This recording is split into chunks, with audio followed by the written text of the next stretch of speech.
And welcome everybody to this Sunday evening, the interview room. They're playing my song.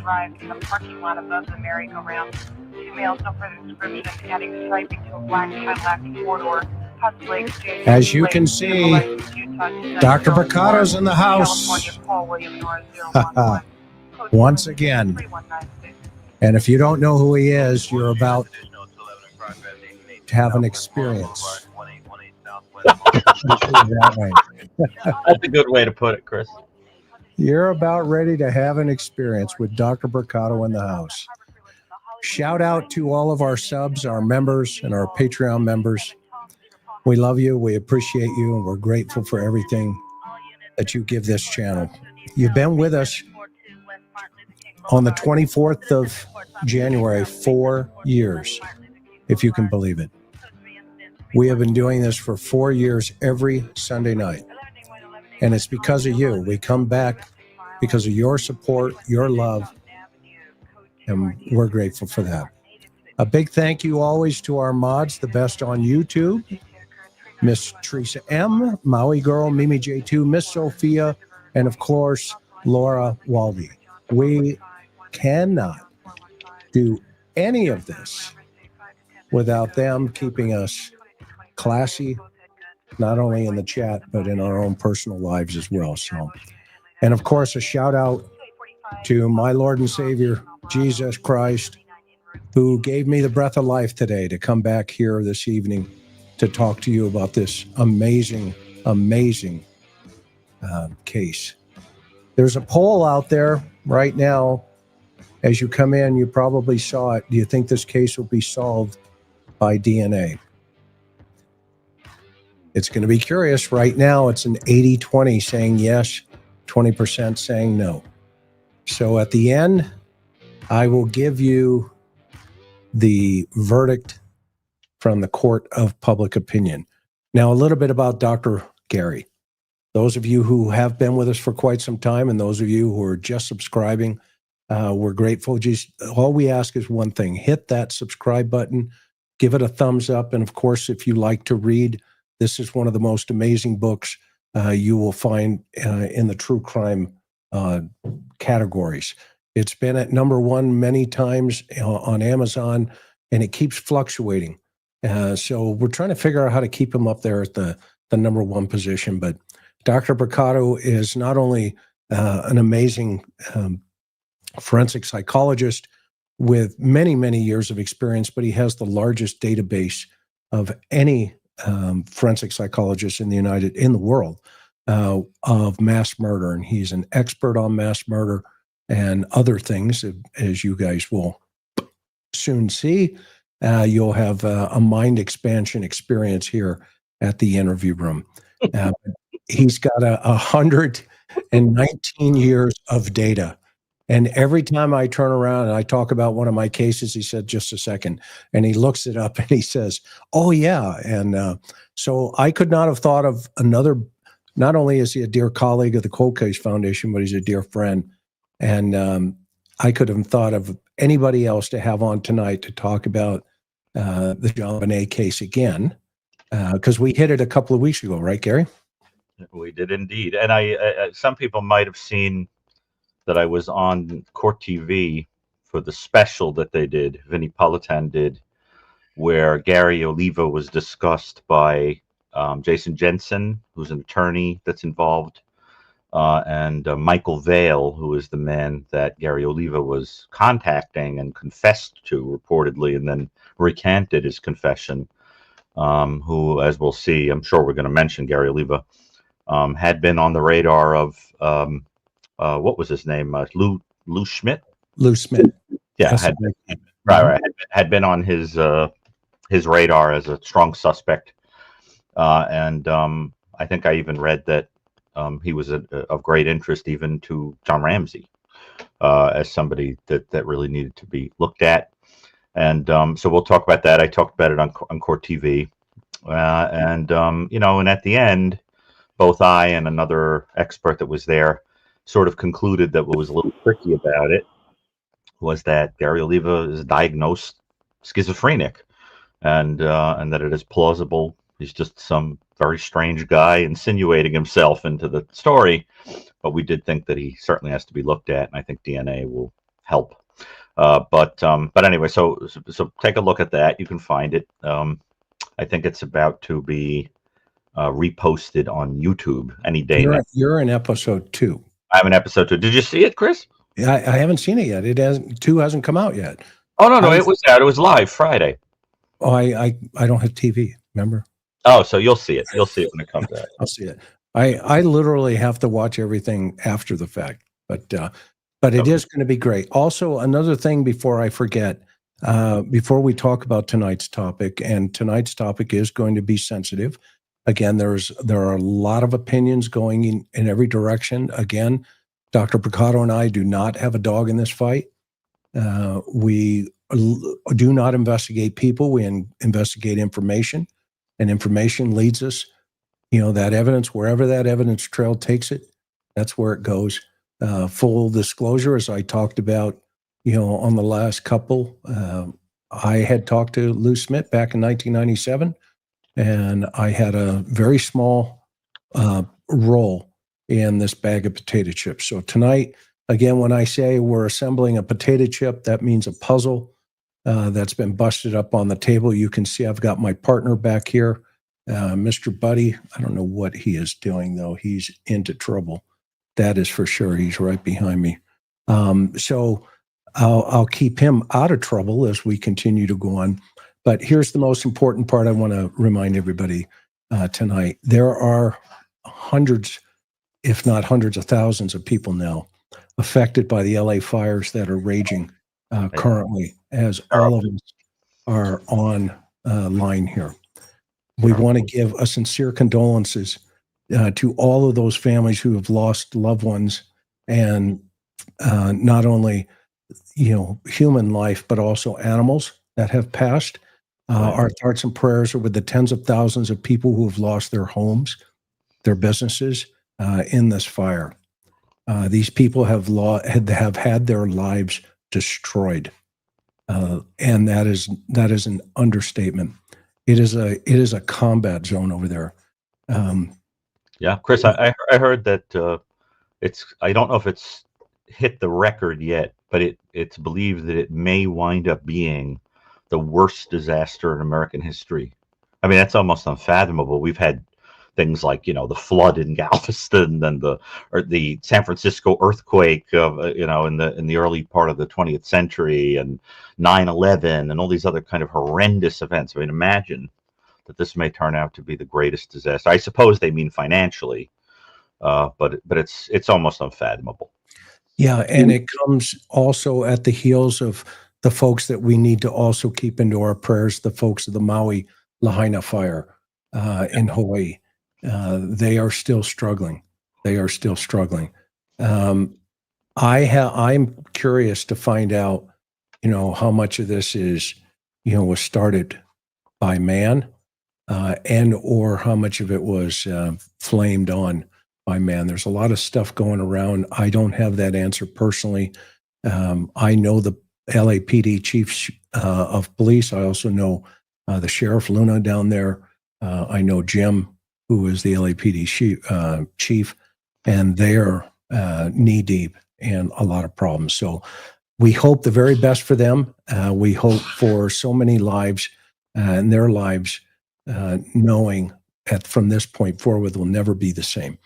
It will never be the same. So tonight, Well, I have some family there, Chris. I There didn't know was that, a lot Gary. of home damage. There was a lot of home damage, but they're basically okay.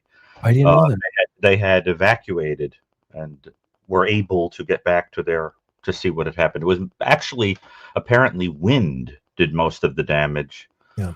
Their roof essentially blew off, and then I knew someone else who got out of there who had been visiting, who said that it could only be described as apocalyptic.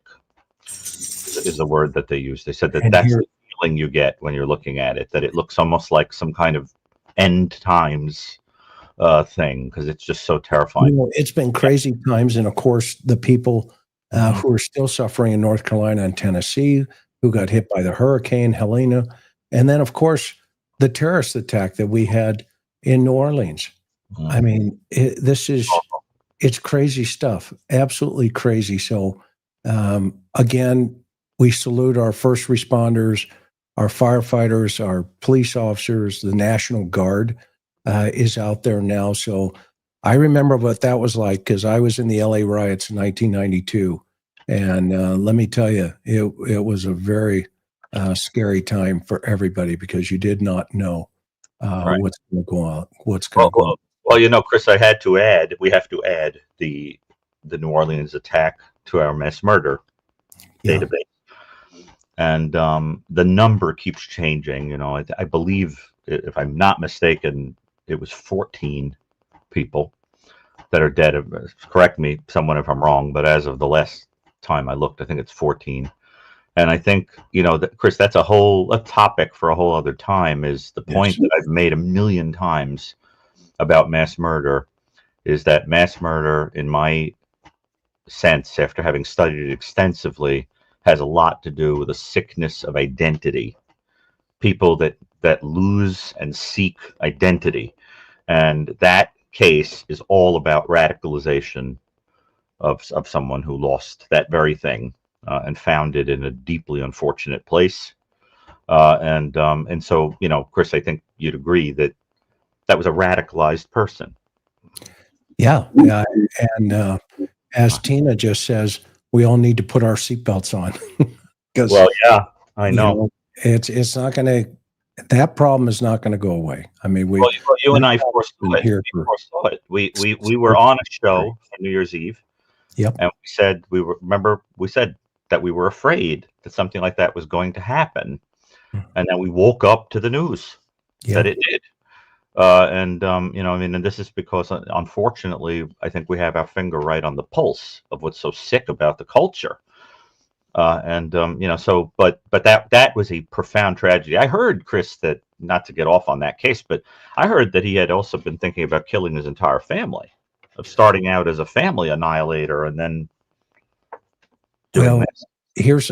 And I'm going to say it, here's my biggest fear. We're going to wake up one day, and I've been saying this for, my sweetheart will back this up 1,000%. I've been saying this for literally 20 years, 25 years.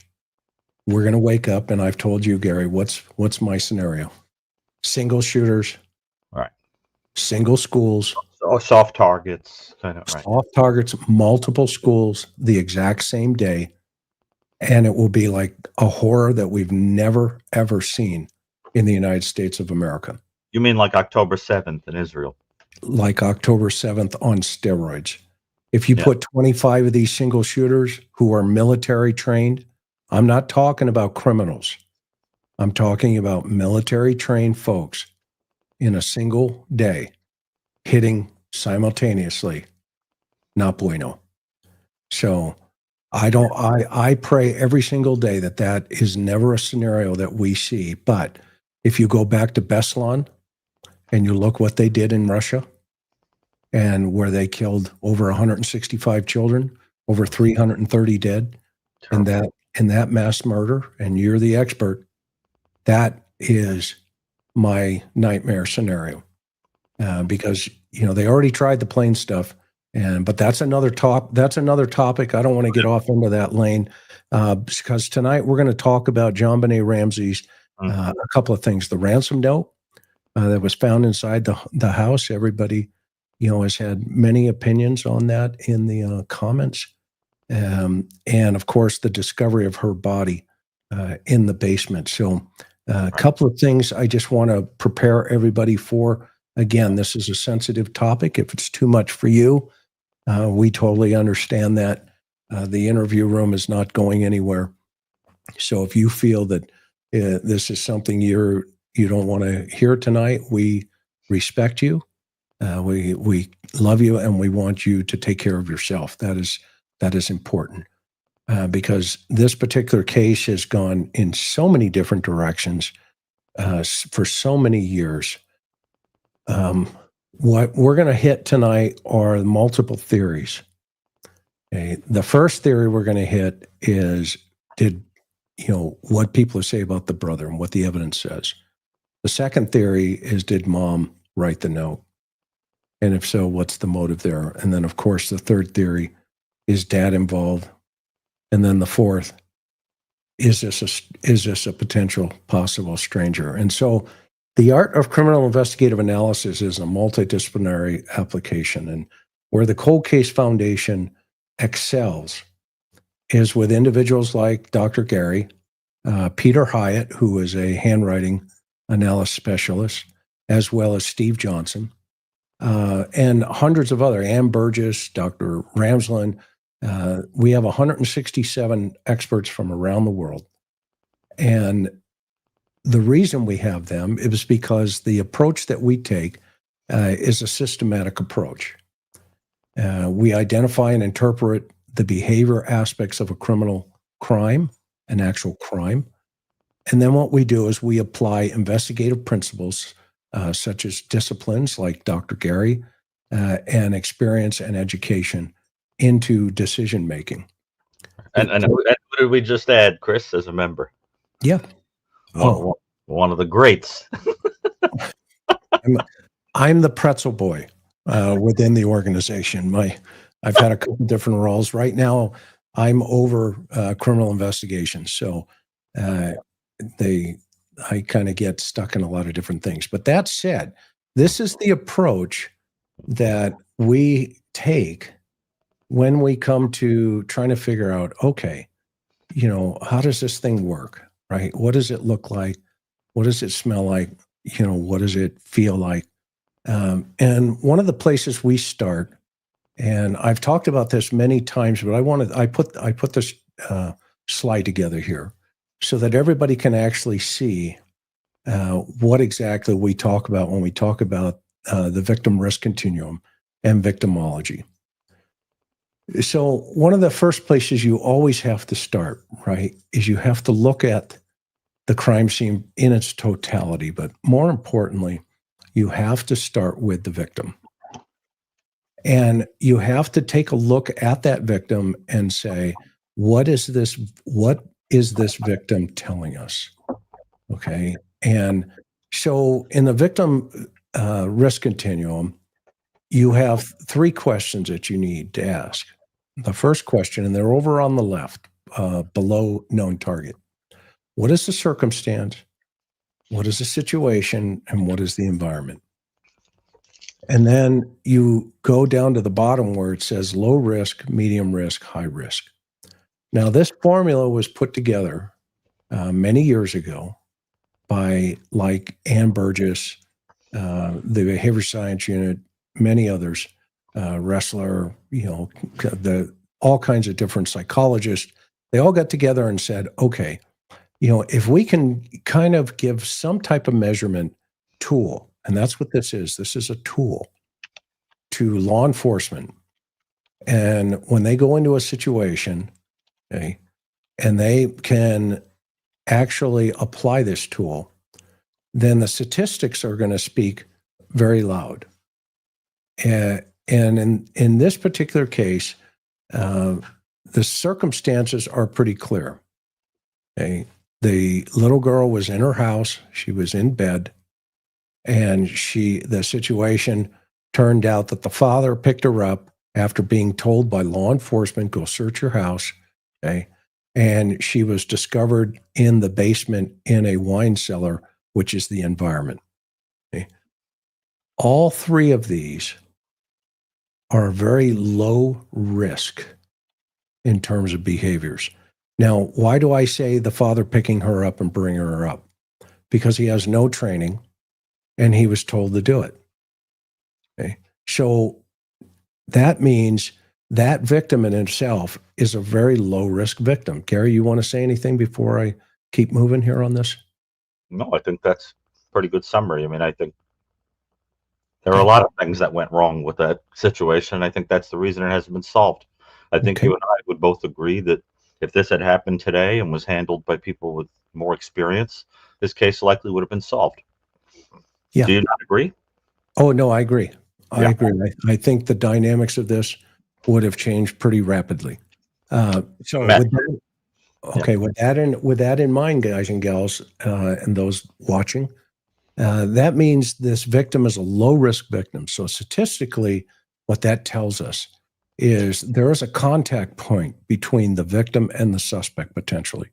There's a high probability that the suspect had some type of contact with this victim, i.e. they were a known target. Okay? And so we have to keep that in line. Now, does that mean it could be a family member? Of course it does. Does that mean it could be the handyman? Of course it does. Does it mean it could be the caterer's family or the caterer?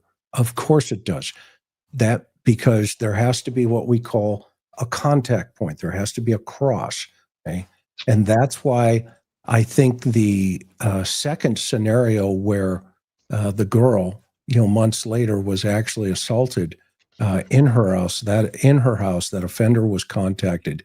That individual had a contact point with both JonBenet and that victim at their dance studio. So that is something that any investigator would take into consideration right away. Now, if we change this environment, situation, circumstance, just by moving, okay, a couple of things. Let's say this victim was out at 2:00 in the morning wandering around the neighborhood. Okay, that would obviously change the environment. And if the neighborhood is a medium or a high risk, then that's going to move everything towards the right. Okay, if the child in the middle of the day is riding through an area like the Las Vegas Strip, hypothetically, okay, that's a high risk environment for that child. Okay, if you were to take into consideration all of the other problems around those types of environments. And that means we would lean more towards the stranger opportunity, that there's a higher probability that the higher risk, there is a stranger involved. So I think comfortably all of us can look at this and you make your own conclusion, but I have made a conclusion. This is a very low risk situation based on my training and experience. And I think that then we have to start looking at circumstances that would keep it in that low risk environment. So any other thoughts, Gary, before I keep moving? Well, I don't know to what degree we're going to be talking about the suspect now, Oliva. But what I learned in preparing for the appearance on Court TV was that because of his kind of poverty situation, he was basically living 10 blocks away from them, and I think had some involvement with the church. I think they might have been helping him out or whatever. And I suspect that he might have seen her there if he was guilty, if he's involved. But what's really interesting that I learned that I did not know until this Court TV appearance is that he is seen on film at the memorial 1 year later. Yeah. Did you know that already? I had never heard. No, I heard about that. Are you shocked? No. Right. Now, even if he's not guilty, it's very interesting behavior. It certainly, at the very least, suggests somebody obsessed. Right. But I don't think that can be dismissed. That's very odd that a person with a history of of crime against children who's served time and everything would have this obsession. So I think at the very least we're seeing that. But I just think that timeline is really interesting, and living only 10 blocks away and the fixation on her, and of course saying he killed her, I think definitely warrants being looked at. But we've got to talk about problems with that suspect that make it a little difficult to. But anyway, one other thing I think I definitely want to say is that when we did the last video on JonBenet, we got a lot of comments where people kept saying the mother's handwriting was matched to the ransom note. Well, actually, the suspects didn't. You're always going to find somebody who thinks so, but at the time, they almost all viewed her as not being involved. And the really interesting thing is that I read, it was published, that 2 experts compared the Gary Oliva letters to Michael Vale and found that they matched the ransom note. But no one seems to say that when they're pointing out that some people say that the mother's handwriting matched. So we're going to have to talk about all these issues. But I think tonight, if I'm not mistaken, we're going to get into the content of the ransom note, what it tells us about the person, right? Right. And we're going to talk about motive, right? MO is the behavior which is necessary to successfully commit the crime. And then we're also going to talk a little bit, just a little, about signature. And signature is that behavior which goes beyond the actions necessary to successfully commit the crime, right? And I know what signatures those are. I know. Tell everybody who these are: the happy face, Zodiac, and the Raider, and Dennis at the top. Yeah, that's Keith Jesperson, the happy face killer, who that became the signature because of the way letters were signed. They called him the happy face killer. Zodiac, we don't know why he got that symbol, but the theory is it came from the Zodiac watch, which had the north, south, east, west symbol on it that looked like a gun snipe. And so they think that's where that came from. And but he put that on his letters. And of course, I just love watching you get animated. Once you saw the signals, you were like, "Oh, I know what they were." Probably got the letters. Well, I do from a couple of these people. Yeah, I know. And by the way, everybody, which just reminded me, if you have not seen our New Year's Eve celebration we had together with everybody, go back and watch that. It's a 5-hour long.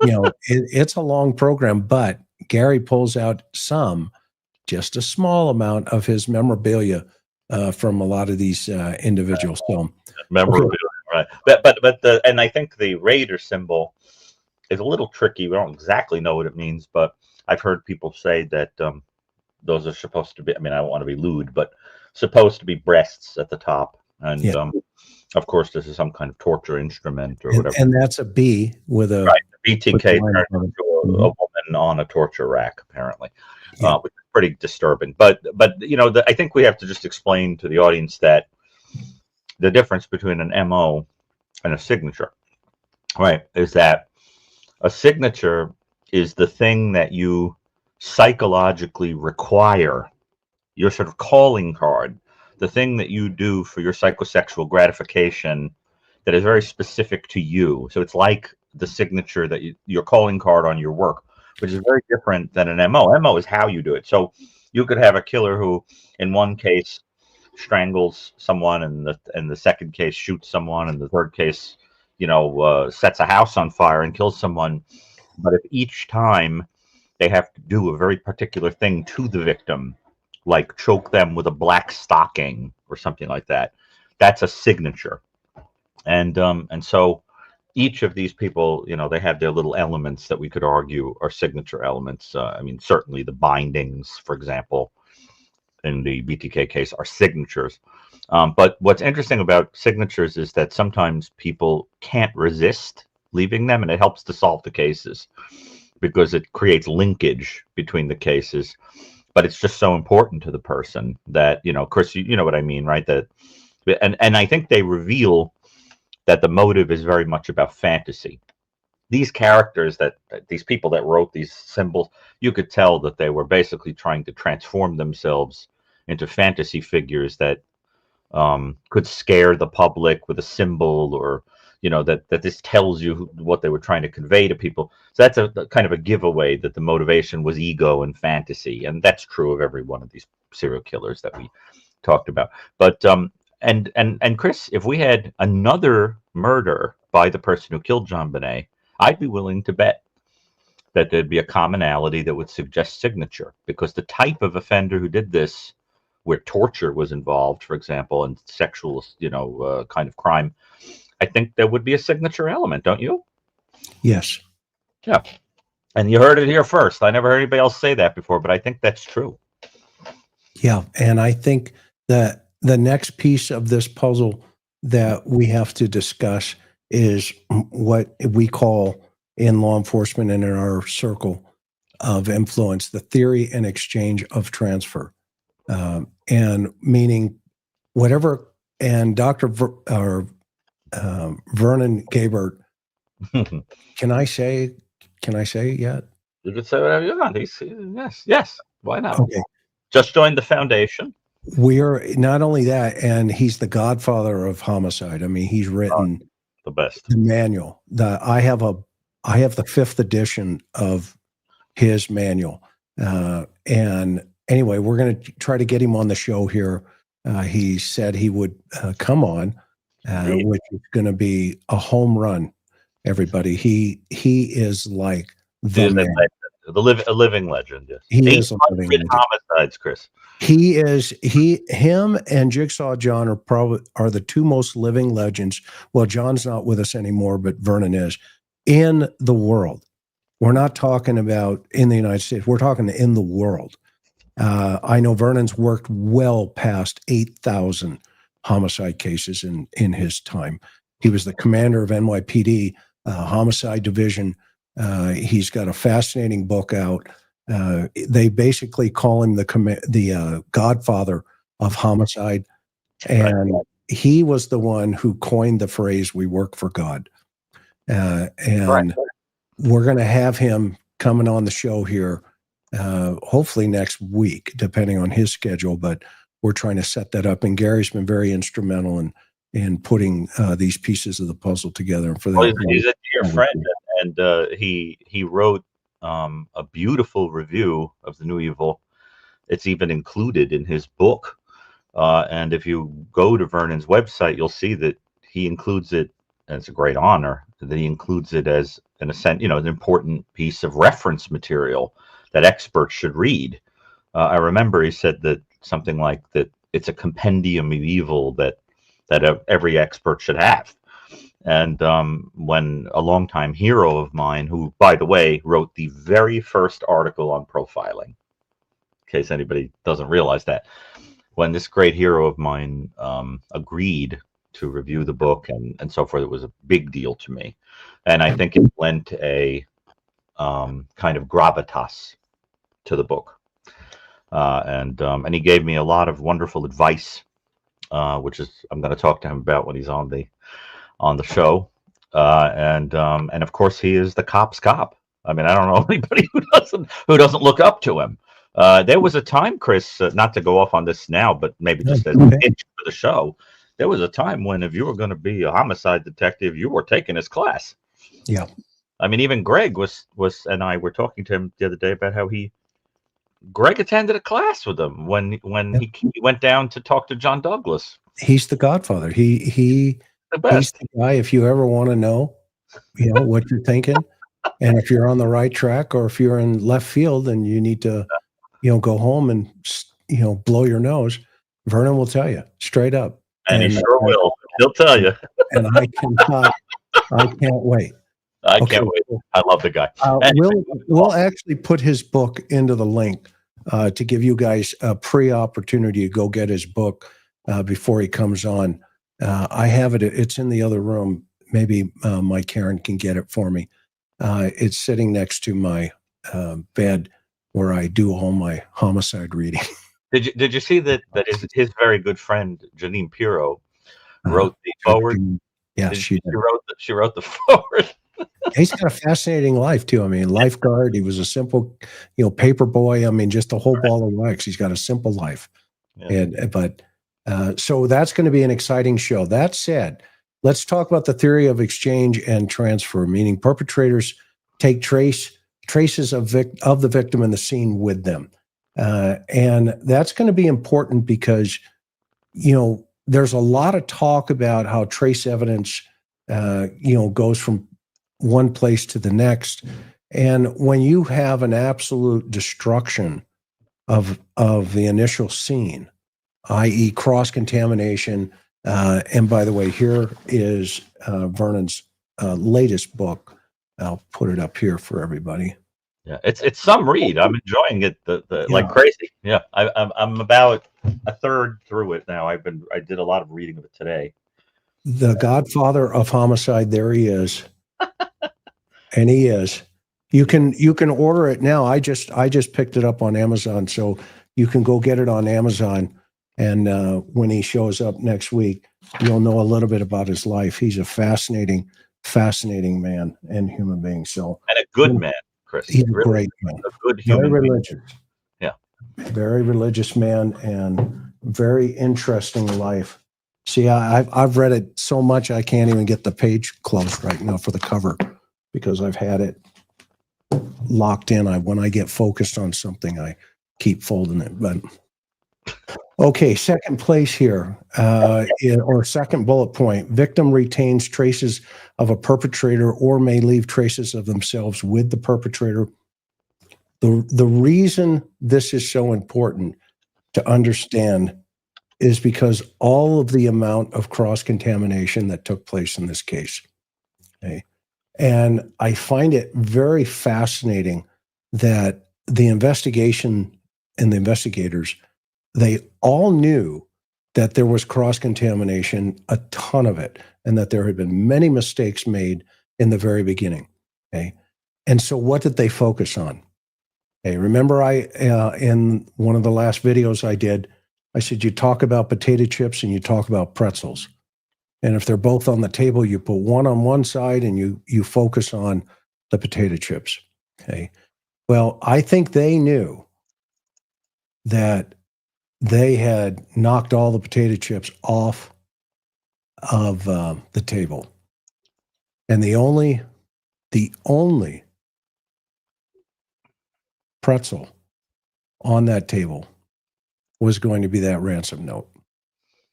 And so the third theory here is, yes, exactly, child of God, the note. You got it as well.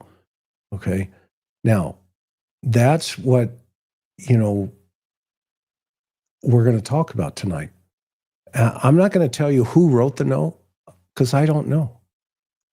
I won't know until after they get somebody that they say you wrote the note and the person says, yeah, I did it. And here's the reason why. Until that time, what we do is we stay focused on the criminal investigative analysis aspect. And what we are going to learn even more about is the saliva that was discovered. Okay. Hopefully that DNA, and thank you so much, Misty, for that. That DNA in of itself will tell some story. Maybe not all of the story, but it will tell some of the story. So this theory of exchange and transfer is whatever goes in, you're taking in as an investigator. Whatever comes out could be two things. That also applies for the suspect. Whatever comes out could be things that you screwed up as an investigator or that the suspect left behind and screwed up by leaving it behind. So we have to keep that into first and foremost about what's going on inside of this house that particular day, that evening. And so let's talk about the three theories that have always been floating around, or four theories, again, from the top. First of all, one of the other reasons I want to have Dr. Brucato here is I want to talk about the we did a whole thing on the murder weapon a couple weeks ago where, his expertise and others have come to the table and say, you know what, this is kind of a sophisticated weapon. So let's talk about 9-year-old at the time, Burke. Okay. And why, hypothetically, the theory, and correct me if I'm wrong, Burke allegedly does this dastardly deed to his sister, hit her in the head with something, a bat, a golf club. There's a variety of different types of weapons. Okay. And that the parents discover her and decide, okay, it's time to make the move to save our other child. Okay. We've lost one. We need to save the other. Okay. So, Gary, thoughts on that particular theory? Burke does it, torturing his sister, hits her in the head. It's a cover-up. Well, you know that one of the things I've talked about quite a lot is this idea that I sort of named, that I studied and then named elimination murder. And in elimination murders, cover up is the name of the game, right? So I've studied quite a number of cases where people come up with bizarre, cover stories about outsiders coming in and doing something or whatever. What's very interesting is that in those cover stories, almost without exception, what is staged is a pretty rapid murder. Somebody came in with a gun and shot so-and-so, somebody killed them on the street with the car, that kind of thing. But what you don't see is a cover story where somebody is tortured to death.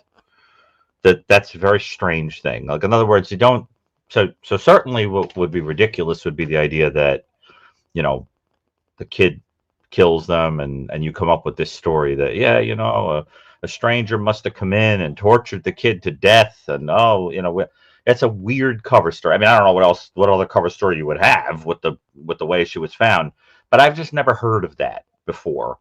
It's strange, because what you would think would happen is that if you found out that one of your children did that to the other child, you'd be so horrified you wouldn't want to live with that kid anymore, because you would think, we're living with someone who's capable of doing the most horrendous thing in the entire world, and it's unforgivable, and the tears would be flowing out of your face, even because you'd have to live with the other kid that you believe did such a thing.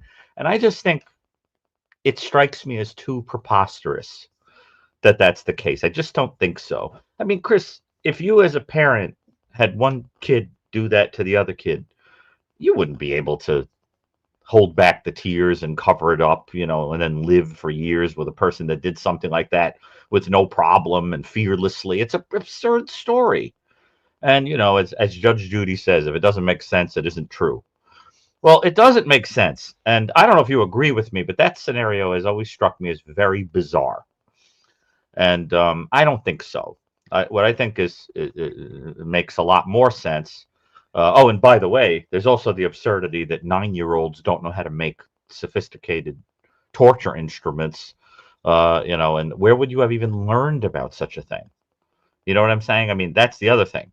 So do you agree with those points, that it's sort of absurd on the face, that it lacks a kind of face validity just looking at it? Well, yeah. I mean, this has been, in the environment for 30-something years. Right. And, there's this idea that says, well, he must have, done it.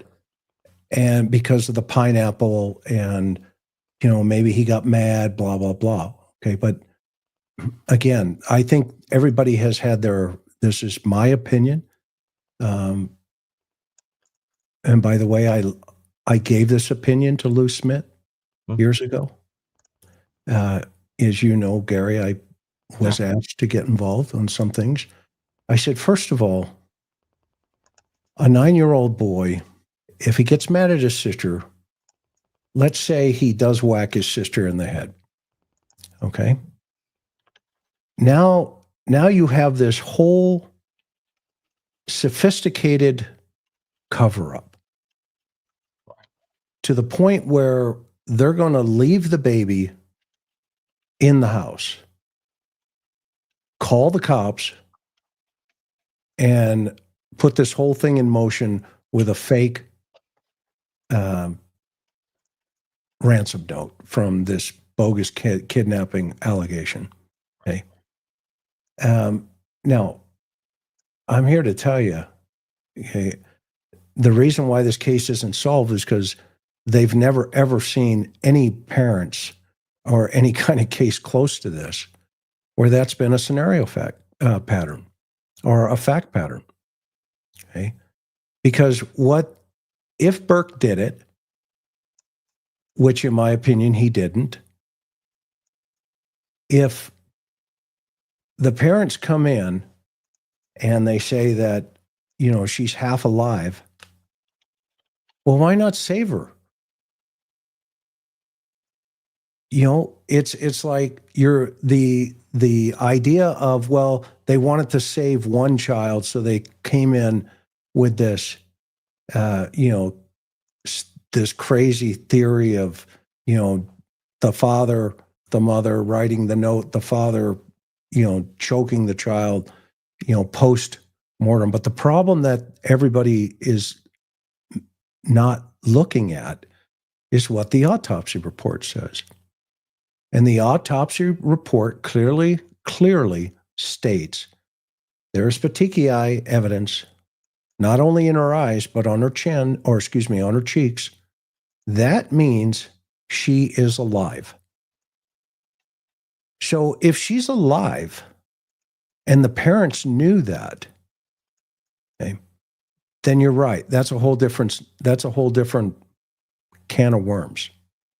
But they're not doing it to cover up to save their other child. That's one theory that just doesn't make any sense at all. It doesn't match the realistic experience of, having known people who have children and how they act if they're healthy people. It just doesn't make sense. Yes. And I mean, we hear, well, Burke was a Cub Scout or a Boy Scout. He was a Cub Scout at the time. He's 9 years old. He would have been going into what they call Webelos. Okay. And so those types of things where you got to go, well, wait a minute. Okay. Does it make sense? Is there a logic as an investigator? And Gary and I are only approaching this from the criminal behavior analysis aspect. We're not saying we have the answer. Okay, so if you're upset that in the chat that you're demanding righteousness, okay, fine. Hey, don't get yourself timed out though, because it's not worth it. Well, Chris, I think we also have to point out that if you look at the work of people like Burgess and Hazelwood and so forth, it's very clear that the kind of person who would use a garrote to torture a child to death is somebody for whom aggression, fantasy, and sex have become merged. And that's a post-puberty thing. That's what you would expect to happen in somebody who was older, where they have now achieved puberty, and there's that weird blending of, unless you're talking about, are there people who go through early puberty? I really don't think it makes sense that a 9-year-old has gotten to a place in life where sex is being merged with those needs. And there would be things present in the person's life that are consistent with somebody who feels powerless and a need for domination and control that takes that scope in puberty and onward. The age at which people begin to do these things is conspicuously after puberty for a reason. And so, again, it's illogical if you know anything about these kinds of crimes. And so, wouldn't you agree, Chris? That's a sex crime. Right. No, post-puberty thing. Yeah, I'm glad you pointed that out, Doc, because that is another piece of this puzzle that we need to always keep in mind. And does he respond differently as a kid? Well, yeah. Okay. And was I wearing a Superman cape? When I was 8, 9 years old, I could have been. I know I was playing Army when I was 8 years old. and 9 years old, and I was a weeble. I was a Cub Scout at 8, 9, and 10. And you know what? I also wore, back in the 60s, a fake plastic mask for Halloween because I thought I was going to scare people. And you look at those stupid costumes today, they're a joke. So we look at this 9-year-old child and we say to ourselves, okay, well, so what's the motive here? Right? Remember, we just talked about motive a little bit ago. What's his motive? And I think Dr. Gary nails it, because when you look at the next piece of that puzzle, you say to yourself, okay, well, wait a minute. Okay, why in the world is he leaving a signature behind? Why is the family leaving, the nylon cord, not just on her neck, embedded into her neck? Okay. And it's just not there. It's in there. Okay, because of the amount of force that was necessary. Okay. And so we have to ask ourselves, if it's a cover up, well, why is whoever the other person doing that, why are they doing that? Right? Again, we're looking at potato chips. I'm not looking at pretzels on the table right now. There's 2,300 people watching right now. Okay. What do you guys think? I mean, I am having a very difficult time, and I've had it from day one, ever wrapping my mind around a 19-year-old child doing this. Now, not 9-year-old, you mean? 9, yeah, he's 9 to a 6-year-old. Yeah. Okay. And also having the strength to do it. And having the strength to take this life, his sister. See, I think, Chris, what happens? I would take him off the table right away. He's done. So would I. I think that what happens with these cases, and this is part of what's useful about the scale in the New Evil, is that part of the way that Michael Stone and I conceptualize evil is that it's beyond the understanding of the average person. They couldn't even think that a human being is capable of that. And so what happens is, I've never formally studied this, but I'm sure it's true, is that the average person who hasn't encountered a lot of crime or just has a kind of armchair interest in it or whatever, they project much more human motives into crime. So they always think it's someone in the family, it was a neighbor, it was a whatever, because to the notion that somebody could be motivated by something like simply enjoying torturing a child to death and getting aroused by it is so beyond the pale of human understanding that unless you've encountered it, in your work or in what you've read about it or whatever, you're going to think simpler. And you start thinking, it was the maid, it was the butler, it was that whole trope of it being in the house, right? But the reality is, Chris, that if you look at the annals of crime, you don't see household cases where parents use a garrote or a brother uses a garrote. It doesn't happen. Now, it is true that there are people who torture their children through severe abuse, but not like that. Cigarette burns, making a child, sleep in a freezing cold garage, beatings, horrible things, but not a garrote. Wouldn't you say, Chris, that's sex crime material? I've taught, to answer JW here. Right. I just did a whole program on some of my feelings about the investigation. It's it's horrible. The investigation was horrible. Now that said, I've been in many classes with homicide investigators, and this is going to be a great question for Vernon. How many knew what a garrote was? And you'll be surprised how many folks don't even know what a garrote is. I know. Right? And when we talk about a garrote, I'm talking about the type of weapon that was utilized in this particular crime. And then, Vernon, who's the world expert on asphyxiation types of That's true. Yeah. crimes, he would go, well, I'm not gonna put words in his mouth because I don't know what he's going to say, but I think I would lean towards no question about it's an autoerotic situation. Evident of the fact that it was applied 4 separate times. The autopsy report is clear that it says that. It's clear, okay? And the fact that she was essayed by parts of that paintbrush. Right. By the way, Chris, I also learned since, just to make reference to the interesting question of Gary Oliva, who, let me be clear, I am by no means convinced, was a slam dunk as a suspect. But I found it fascinating to learn that he had a strange addiction to stealing people's art supplies. That is very interesting. I mean, what a peculiar obsession, right? Well, and he's an artist. Yeah, but isn't it an odd thing to have a fixation? If you're going to go into somebody's house and take something, art supplies?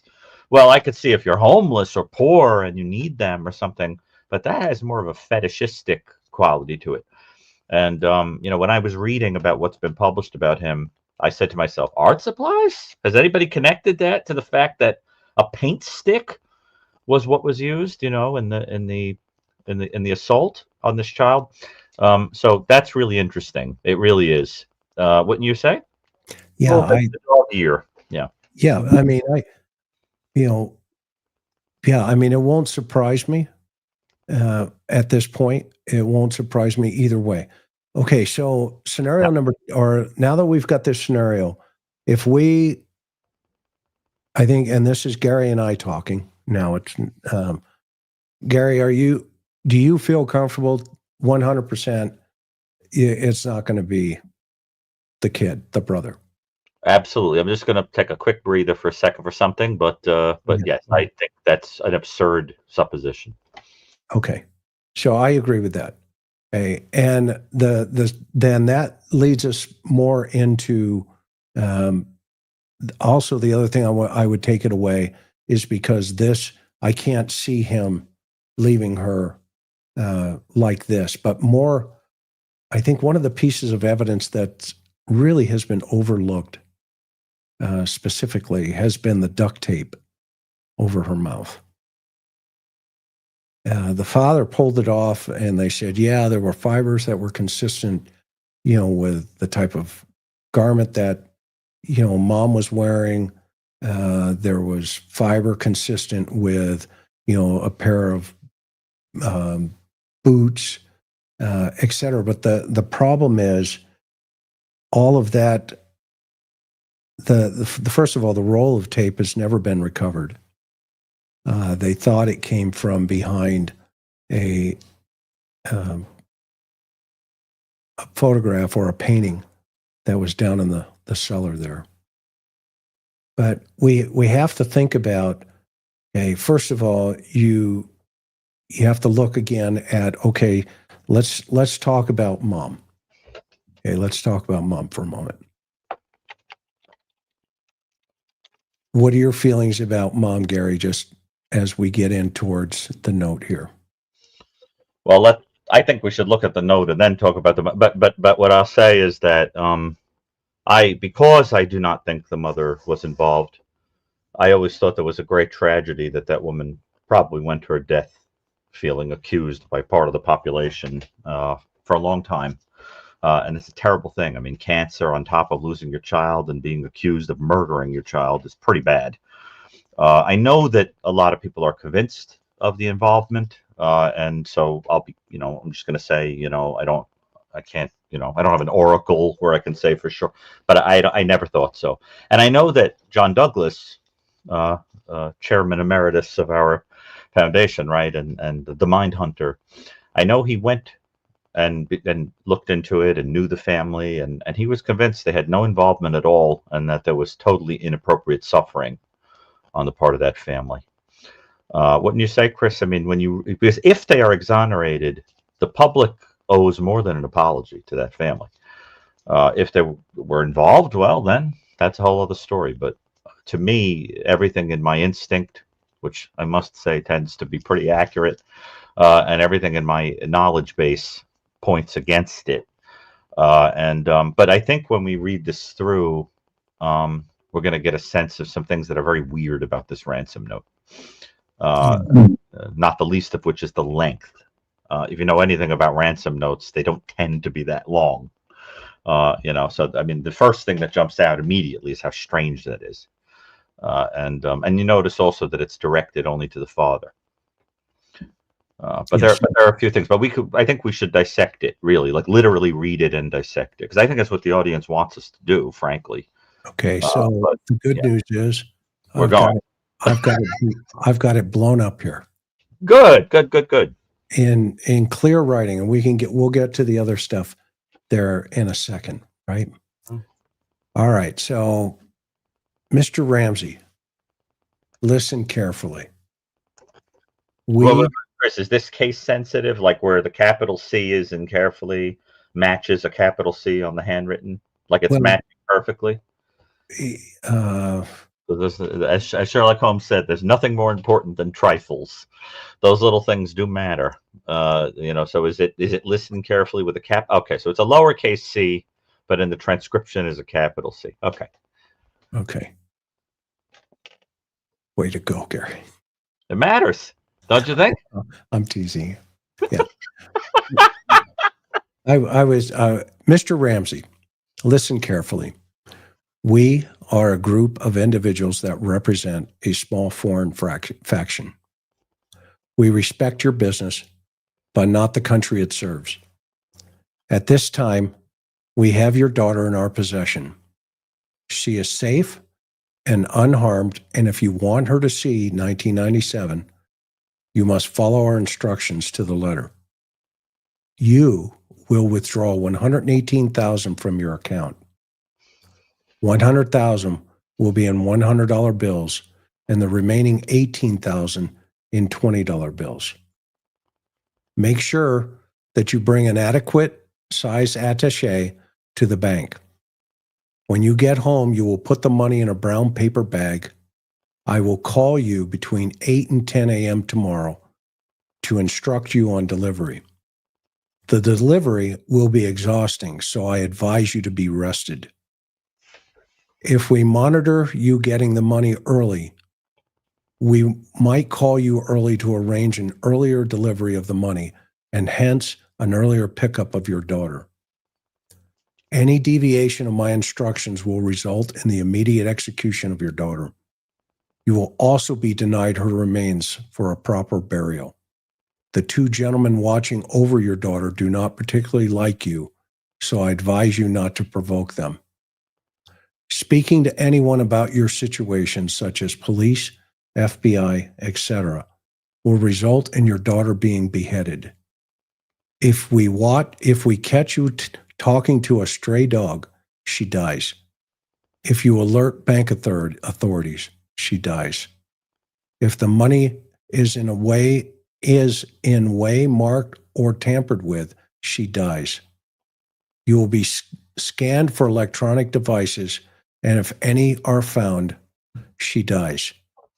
You can try to deceive us, but we are familiar with law enforcement countermeasures and tactics.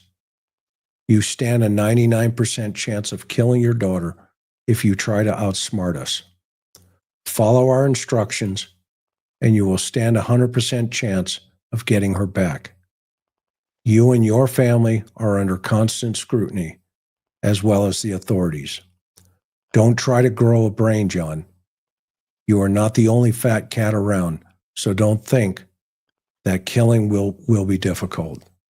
Don't underestimate us, John. Use that good Southern common sense of yours.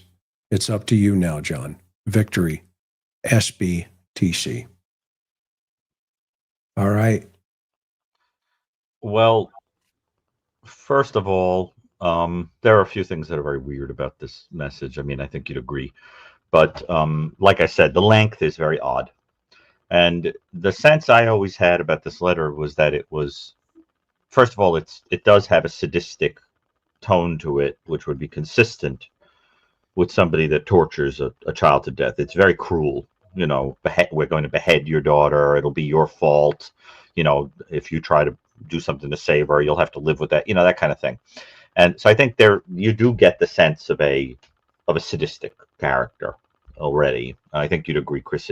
It's mean spirited, and it goes beyond we just want the money. You know, it seems to toy with a person. So I think already you've got something consistent with that, and it's also extremely controlling.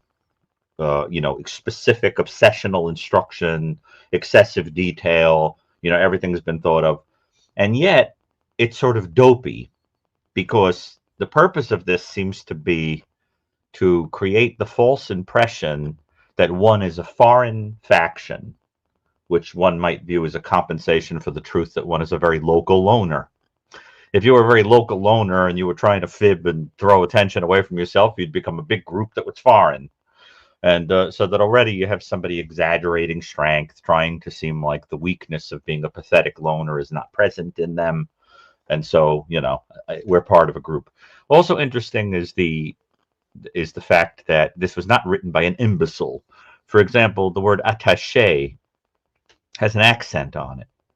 That is not a word that the average imbecile would write correctly. And I always thought that was very interesting. It suggests somebody who's at least a little educated. I also thought that the amount on the ransom request is extremely specific. It suggests someone who knows something about the fact that, for example, I know this is commonly said, but that Mr. Ramsey was getting a very specific bonus. They seem to have some kind of inside knowledge of that, which I think is interesting, and also the SBTC has always interested me. I know there was a theory at one point. Somebody did a lot of digging and figured out that the only place they had ever heard that before was that it stands for Saved by the Cross. It is an acronym. Well, it's not really an acronym. It's an abbreviation. An acronym has to form a new word, like scuba. So it's an abbreviation that has been used by Christian groups, as has the phrase victory, to mean that the cross is the source of victory. And that is interesting because the suspect that is in question at this moment is something of a Christian religious fanatic. It is a very odd thing to write, if that is what it means, at the end of this ransom note. My sense about this, Chris, you tell me if I'm wrong, is that this person knew just a little bit about the family, but wasn't terribly accurate. For example, to my knowledge, Mr. Ramsey is not Southern. Right. He's from Michigan. Yeah, use that Southern, you know, whatever. Nonsense. He wasn't even Southern. And also, I don't think a foreign faction would be that aware of the cultural thing. For example, that, you know, how you intimately know your fellow Americans and you would say something like that. Oh, use that Southern, you know, kind of common sense of your. I don't really think that that's something that an outsider to the country would necessarily know, you know, or necessarily say. It's a very odd thing to say. Now, my sense about this note was that it was written because the original intention was to take this child away. I think that whoever was going to do this had planned to remove the child from the home for the purpose of repeat SA. Or ownership of the child to play out fantasy. But I think, and they used whatever was around, you know, I think this pad belonged to, you know, the family or the mother and so forth. But I think that was the original intention. And then they wound up not being able to hold it in and sort of engaging in some of it there, and the kid dies. And, you know, it's interesting because if you watch the Court TV thing, you'll see they have footage of Oliva saying that he did not intend for this. He would never have intended for this child to die. You know, that never would have happened. Now, if he's guilty, he has said that he did it and then he took it back. It's interesting to think that does jive with what I think is true, that the idea might have been to play out some fantasy, but not assert that much force that the person dies. And I can tell you from the work of Hazelwood, and I just reviewed his work for a chapter in a book of ants that I edited, that a chapter that had been written by Hazelwood and Warren, where people who essay people, children, adults, when they proceed to murder, it's not because the murder is part of the thrill. It's because they assert too much force, or they kill the witness, and then they get hooked on it, and they do it for that reason.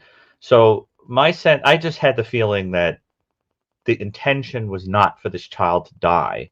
It was some kind of fetishistic behavior, paraphilic behavior, and the kid died, or the fight that was too strong. Now, the other possibility, of course, is that it was a cover story that was created, to just distract, or a red herring or whatever. But I really think that the intention was to take the kid based on everything I know about these kinds of crimes. I don't think it makes sense to break into the house, kill the kid there, and leave this note when the kid is going to be discovered in the house. It makes me think the intention was different, and she died unexpectedly. Do you feel that way too? That this was torture that went too far when she died? Well, I want to hear your. I love what you're saying, and I'll weigh in there in a second here. But I think it's important for the audience to kind of understand that what you're saying here, if I understand correctly, and keep me honest here, is that this note is also almost sadistic in nature in terms of. Absolutely, yes. Okay, unnecessarily sadistic. Okay, help them go a little bit deeper with why you're saying. Well, pull the text back up, and okay. So you remember, I always say that the essence of evil is the extra, the unnecessary, right? Like when we look at kidnap cases, I know people say kidnapping, but you're supposed to say kidnap. In kidnap cases, the difference between the sadist and the person that's taking the kid for other reasons, like pure financial gain or SA, is that the sadistic individual they do something a little extra. There's torture of the individual, there's cruelty, there's writing notes to the family and boasting about what you did, calling up like Rex Heuermann, supposedly did, and saying, I killed you, right? So when you read through this note, you see the mocking quality, and you see the little extra that isn't necessary, right? So if we just read just a little bit, once you get past the money, one of the first things that I noticed, Gary, up here, whoever this note writer is writes the word possession. Yeah, right, exactly. He's a control freak. Right. Absolutely right. And if you get down to the part where it says any deviation, technically speaking, this note could have ended several paragraphs before, right? Because you've already made your financial demand, and you've said who you are and what you want and how to follow the instructions, right? But then you start spilling into the personality stuff that isn't necessary. In fact, the more this person writes, the more incriminating it is, the more time they're wasting sitting there, the more this is all unnecessary. This is all flowing. FBI said it took 21 minutes to write this. Well, there you go. I mean, dopey, right? So that's when you start getting into the high risk. So this thing of basically saying the execution of your daughter would be your own fault because you didn't deviate, right? And then that thing, we would deny you a proper burial. That's a very cruel thing to say to a person, right? Then the thing of going out of your way saying these people don't particularly like you is interesting. Then you go down a little bit and you say, not only would we kill her, she'd be beheaded, right? If we catch you talking to a stray dog, she dies, right? If you do this, you do that, she dies. So now you're also seeing the controlling aspect of the person. Like you are basically a marionette. You're going to do what we say. If there's even the slight, or I say, if there's even the tiniest bit of deviation, you're going to have to live the rest of your life with. And notice it doesn't say, we'll kill you too. It basically implies we're going to do this horrible thing and you're going to have to live with it, right? And but if you keep reading it, notice it says, if you try to outsmart us. If you try to outsmart us, so that also you get that idea of someone where ego is involved, right? So to me, the person who wrote this is a dominant, controlling, manipulative, sadistic individual who is not motivated by money, but is motivated by the need to manipulate, control, and dominate. And that is classic in serial offenders. You know that, Chris. That's like serial killers 101. So this is some kind of serial predator who wrote this. And also, if you're writing a cover letter to try to hide or whatever, you wouldn't add all that. It wouldn't be necessary to add all that. how would all of that measure with this particular scenario? Because what happens in the case of JonBenet are things that are not necessary if your goal is simply to kill the child because somebody didn't comply with a financial thing or whatever. The child was tortured. That's the extra, the unnecessary extra that only happens in people that are motivated by fantasy and the need for domination and control over other people.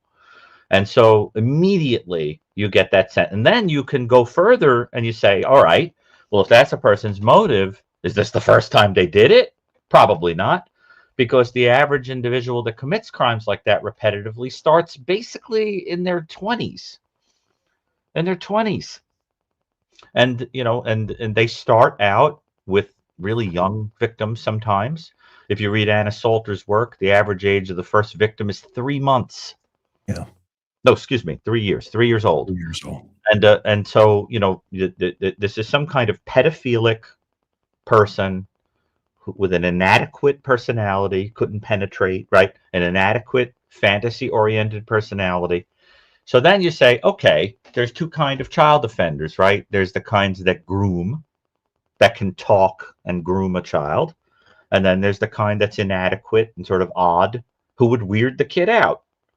So that's the kind of person that's to break in the house and do something to the kid or snatch them, which is what I think you're dealing with here.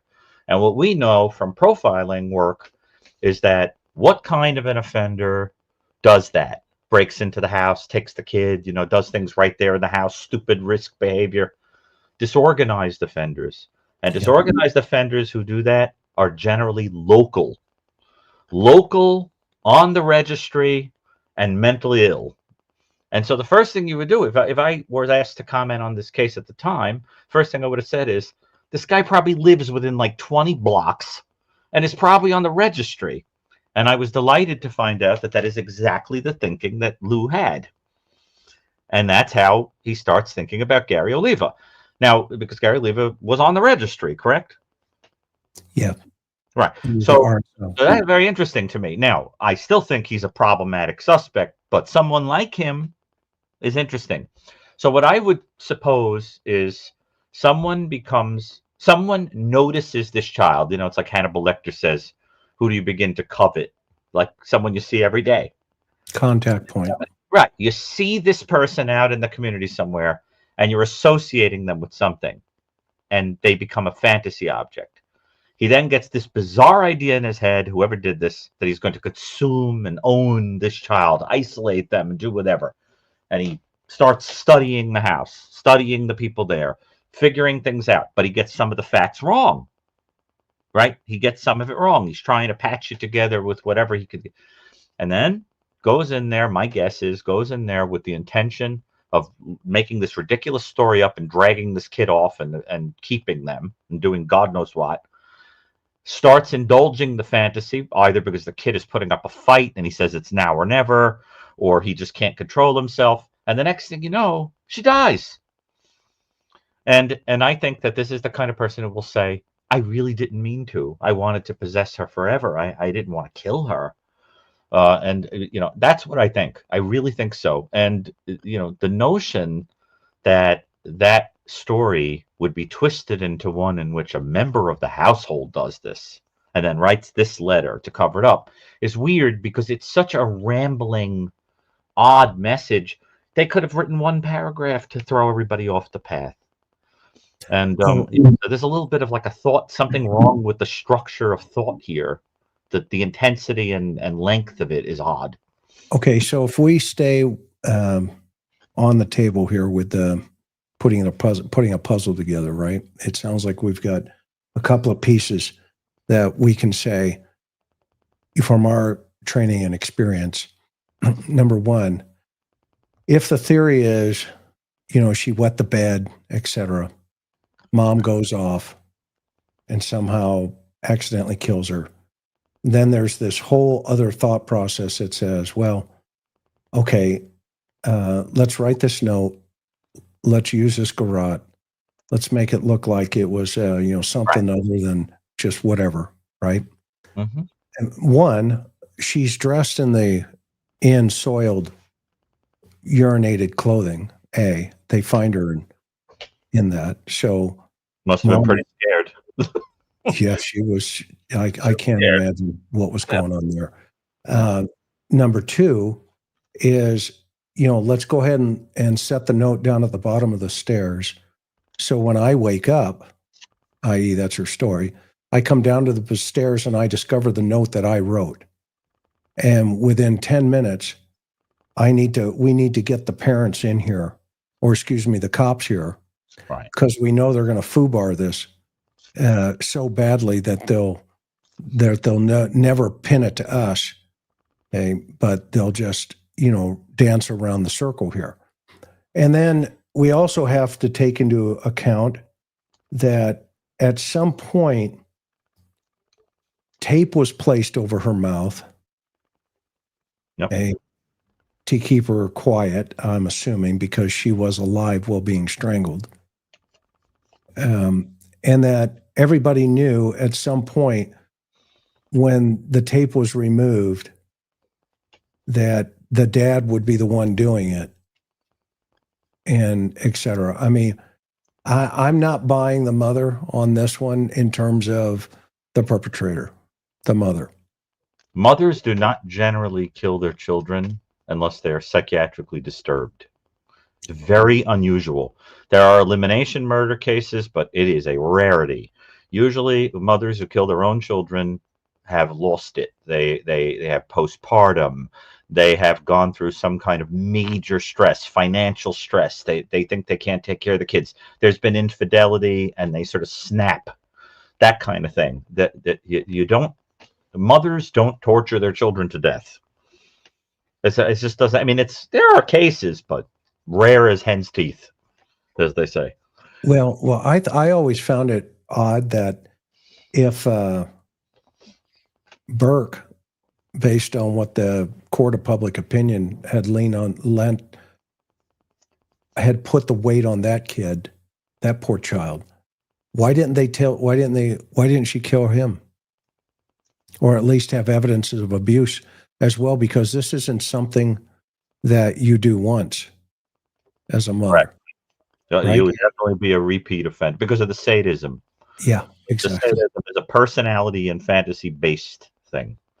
And also there was sexual penetration. Now look, I'm going to be very gentle with what I'm about to say because this is for YouTube. Okay? The family program, and this is YouTube. But I'm going to put it like this. Female offenders who sexually abuse, who are rare, generally do not penetrate. There is touching. There is forced. They force the individual to do something to them, but they do not make a phallus and penetrate. That is a male thing to do. That, to me, has always suggested male perpetrator. You understand what I'm saying? I mean, Ann Burgess and Victor Petrecka and I have actually studied foreign object insertion. It's one of the things we talk about in our weekly meetings. And, that's a male thing. And let's qualify that. You're actually talking to offenders as well. Well, we've studied whatever we can get our hands on, whatever accounts there are. It's a very rarely studied phenomenon. But, Chris, there was penetration here. That is a male phenomenon. Right. And usually it is done by a inadequate or deeply disturbed individual, or both, who cannot perform. And let's just say, I don't even want to think about, the idea that this kid, I think, was alive. I don't think that was post-mortem, right? Yeah, no, she was alive when all this was going on. And that takes the staging, baby Renee, in my opinion, that takes the staging out of the picture. Had she been dead and this was applied, then it would probably be in play. But she is alive while being strangled. Let's torture. She's being tortured. Let's put that first and foremost. And she was burned, correct? Well, they're not sure. I think it's a burn. Yeah. Others, think it's other things, but a lot of MEs think it's burns. That's still up in the air. But the potato chip on the table, as is she's alive while this is happening. She is not deceased. Right. And that takes that, like Dr. Gary's talking about, that takes the offender to a different level. Yes. And this is where the scale of the new evil comes in handy. Yes. Very different profile of person does this. This is at the very least category 18 material, where there's, if you consider this non-protracted torture, it's torture. I mean, you cannot have a lower score than that. And people 18 and up, they're all motivated by fantasy and personality. That's it. They're not doing this for money. You know, do you think jealousy would raise it to that level? Jealousy of whom? Obsession. Someone being jealous that she was an adorable kid that was getting famous. That's essential. That's what Muddy Paws is asking here. The writer consumed by jealousy towards JR because of his obsession with JB. So basically, she's saying the brother. Okay. The idea being that, like, it's a Cain and Abel situation. Thank you, Muddy Paws. Very kind. A Cain and Abel situation where you're getting rid of the sibling because they're liked better by the parent. That's how you would do it. That emotional thing.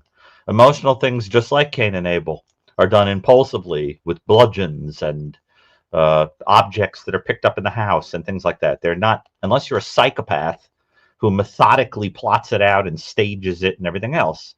There would be indications that there was an emotional thing, and it would be rapid.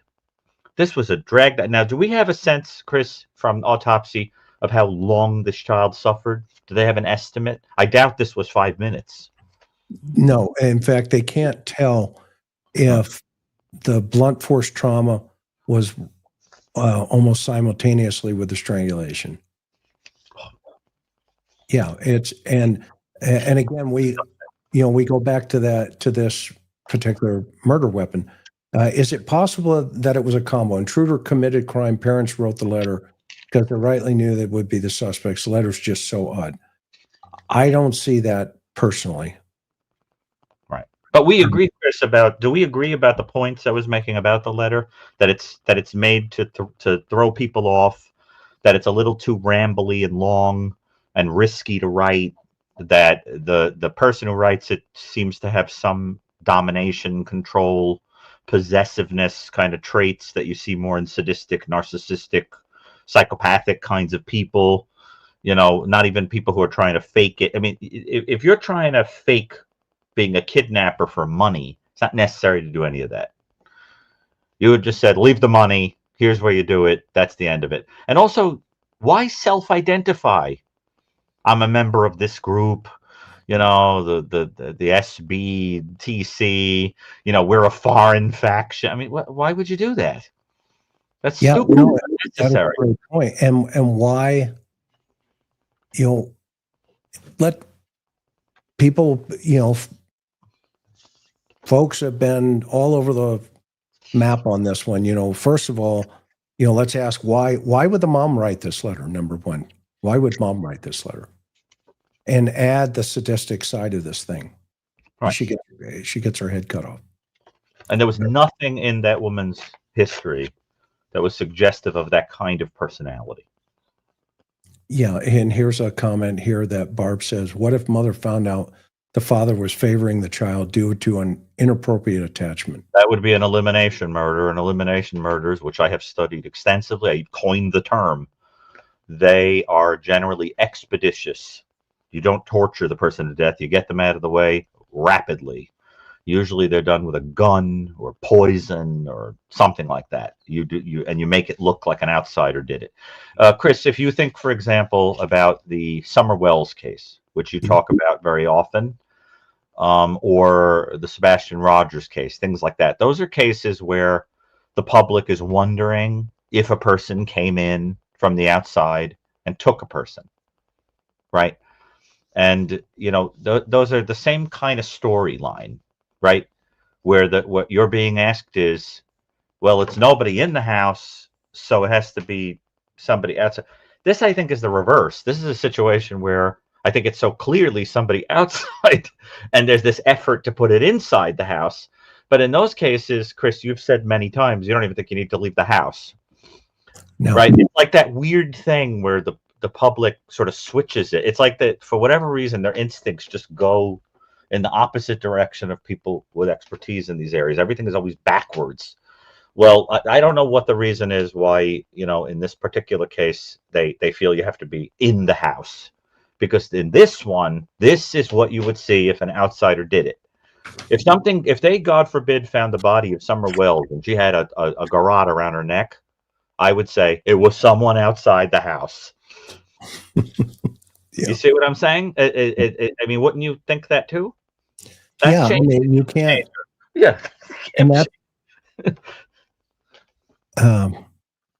there's just so much coming on. Hang on for a minute. Yeah. I mean, obviously, we don't know what happened in the case of Summer Wells. We don't know what happened to Mr. Rogers. I'm only saying based on theories that have been put out there. It's interesting that everything seems to come down to that. Is it in the house or outside the house? I think the reason that those two cases I refuse to just make my mind up is there's no body. We don't know if those children are even deceased. We have no idea. In this case, we have a body, and it was tortured to death. Game changer. That's outside the house. And to me, it's immediate that would be my interpretation. And I think, Chris, if God forbid they do find remains of those other two children, we'll be able to say a lot more. It was an outsider or an insider. I mean, do you agree with that? I think the DNA on this case is going to speak volumes. There's a ton of places they can get DNA, an absolute ton of places. You could get it off of her clothing still. You can, I mean, there's just so much they can do with the Francine Bardole, you could do it. Yeah, with the theory as far as they've gone right ahead. Right. But do you agree with my point, though, that in those other cases, if a body were found with a garrote around their neck, we'd have a very different way of thinking about it. Absolutely. That's to an outsider. Right. Yeah. So that's the whole thing. So to me, or if somebody in the family had a history that had advanced to the point where that was kind of a part of the game. But there's no such indication. There's no history of it. Right. There's no history. And I think that's what some folks are missing. Maybe, they're focused so much on just this letter, and then they say, okay, well, they're trying to stick a watermelon through a keyhole by saying, okay, well, the mother must have written it. Well, why? Because you have some experts saying she did, but then over here you have other experts saying she didn't. I mean, you have this mixed bag. I mean, that's an investigator's job to sit back and go, okay, well, are they both right or are they both wrong? What's the deal here? Because if it's a stranger and the stranger wrote it, and we won't find that out until you sit the person down in the interview and the person goes, had you all fooled. Okay, I wrote it. Okay. I mean, look what's happening in Kohberger's case today. The defense is attacking all of his experts, or all the people's experts. Of course. So that's what they do. That's their job. Okay. And so this is going to be the same thing. And if you look at the sophistication of this versus the letter, this is why I keep saying, let's not leave this and jump to the letter. Let's take the note and put that over on the side of the table, like I said the last time, as the pretzel, and let's focus on the potato chip. This is the potato chip right in front of us. That's a good point. And incidentally, just because of your comment about Kohberger, if Kohberger is anything like I surmise he is, and if he is guilty, there's nothing that would amuse him more than outsmarting experts. The idea of outsmarting experts would have the dual motive of amusing him on an ego level, that he outsmarted the experts, because that's, I think, so at the heart of that offense. And there's a little of that going on here with that, don't try to outsmart us, or, that kind of thing. There is a little bit of that idea of like, I actually think I'm more intelligent than you. But this is the part that fascinates me. The person who wrote this has some kind of empathy problem where they can't, as I always say, they can't feel that the person reading it is going to say, this is the stupidest, fakest story I've ever heard. The person who wrote this actually thinks that they're smarter than you, and you're going to believe they're a member of a foreign faction that came in and took your child for $118,000, and if it doesn't work out, they're going to go to a different big cat. I mean, that's a fat cat, or what the phrase was. Stupid. It's a stupid story, which incidentally falls into the stupid genius category, along with stargazing, and all these other things that people come up with. But that is a fascinating thing about people that think they're intelligent. Is sometimes when it comes to crime, they do things that are the equivalent of like the genius who can't tie their shoes. That kind of thing. Dumb. And wouldn't you say, Chris, that the person who wrote this, thinking that somebody was going to believe that story, reveals himself to be not particularly sophisticated? Right. And then you have Yeah. you have to say to yourself, if you're a family member, okay, we're going to convince them with this note. We're going to keep her down first of all, we're going to get her out of bed. We're going to take her down to the wine cellar. We're going to leave her there. We're going to use this paintbrush. We're not only going to tie this garrote, but we're going to use it to SA her, okay, and create this other problem while she's alive. No, right. While she's alive, we're going to do all of this, okay, because our son, allegedly, which is baloney, okay. I can't believe that, it's applesauce. Exactly. I can't believe the cop sat there and said, so let me get this right. Yeah. She wet the bed. Yeah. And they wrote books about it, by the way. Huh. She wet the bed. Uh-huh. Okay. Or you're jealous of her, Dad, you're jealous because she's getting more attention than you. Okay, let's throw those two on the table. All right. What else happened? Well, and then because she wet the bed, I took her life. Okay. And I utilized, a bat. And then I knew that we needed to cover it up somehow. Okay. And so we figured, what, the best way to cover it up is to bring in this sexual sadistic, autoerotic behavior by using my, paintbrush and my tools at our house. And better yet, we left her there after we put a piece of tape over her mouth, okay, and left her in her urine-soaked pajamas. And we put this unknown male DNA on her. We're not sure where that came from, but we had some, so we put it on her. And here we are 30 years later, still talking about this. That makes sense. It's and I think that the fact that it looks like a disorganized crime scene doesn't sound like a guy who's running $1 million company. Exactly. It looks like the letter and everything comes together suggests a person who's got executive organizational problems. And I think he would have put her in the car and gotten her out of there, and they never would have found her. Well, do you agree with me that it looks like the intention might have been to take her? Yeah. Yeah. So, and that's why I think she died unexpectedly. I really do. The question is, if we are right, why did he start this in the house? Exactly. Now there's a whole bunch of pedophile rings involved now with, people saying that now, there's all kinds of crazy things, theories, which are fine. But you can't get to those until you get to the DNA and get that resolved. And everybody, I've read a ton of stuff, that the grand jury,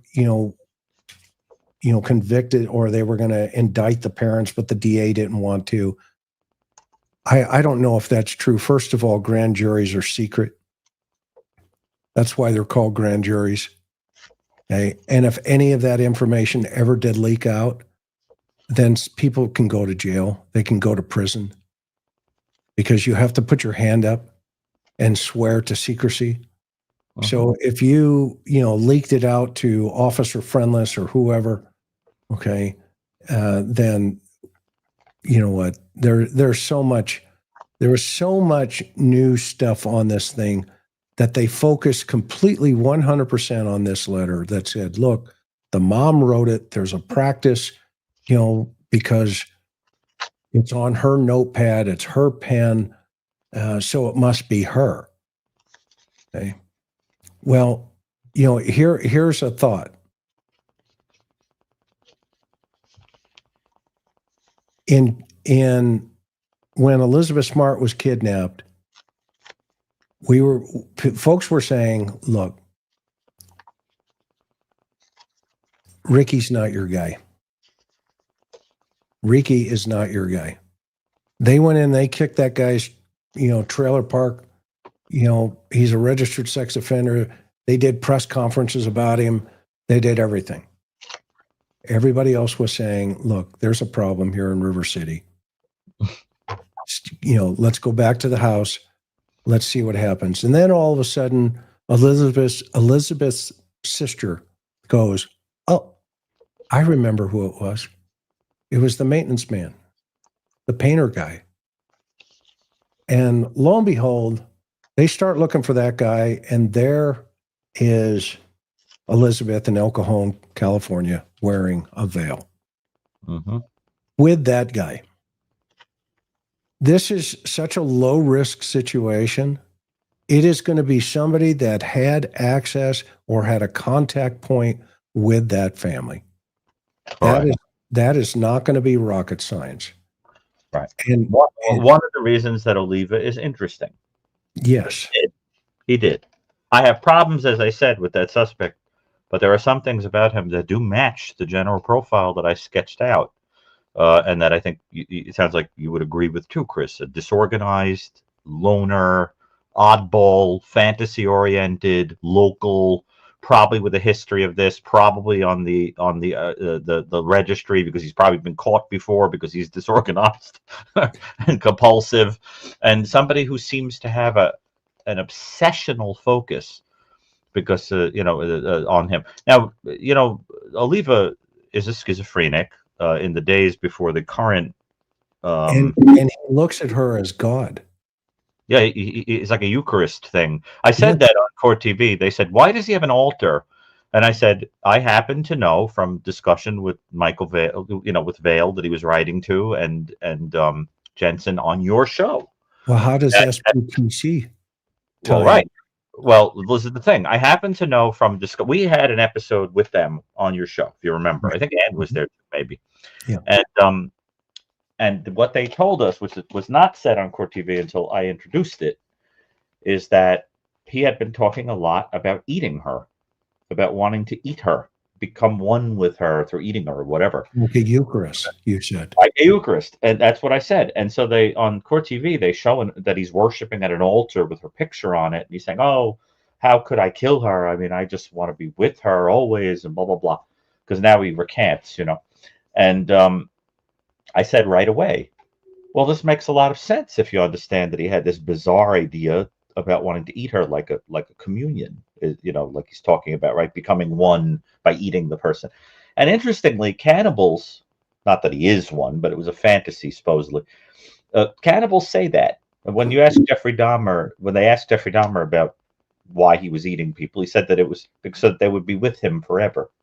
He was tired of losing people. It's like a weird way of getting around the problem of not being good at keeping people in your life because like you're lousy interpersonally, so you eat them, or you keep a trophy from them, or you keep pictures of them, or you turn them into a slave like you wanted to do. So this notion of eating the person and becoming one with them, it has a strange mystical schizophrenic kind of quality, but it also says something about a person that would want to possess the person forever.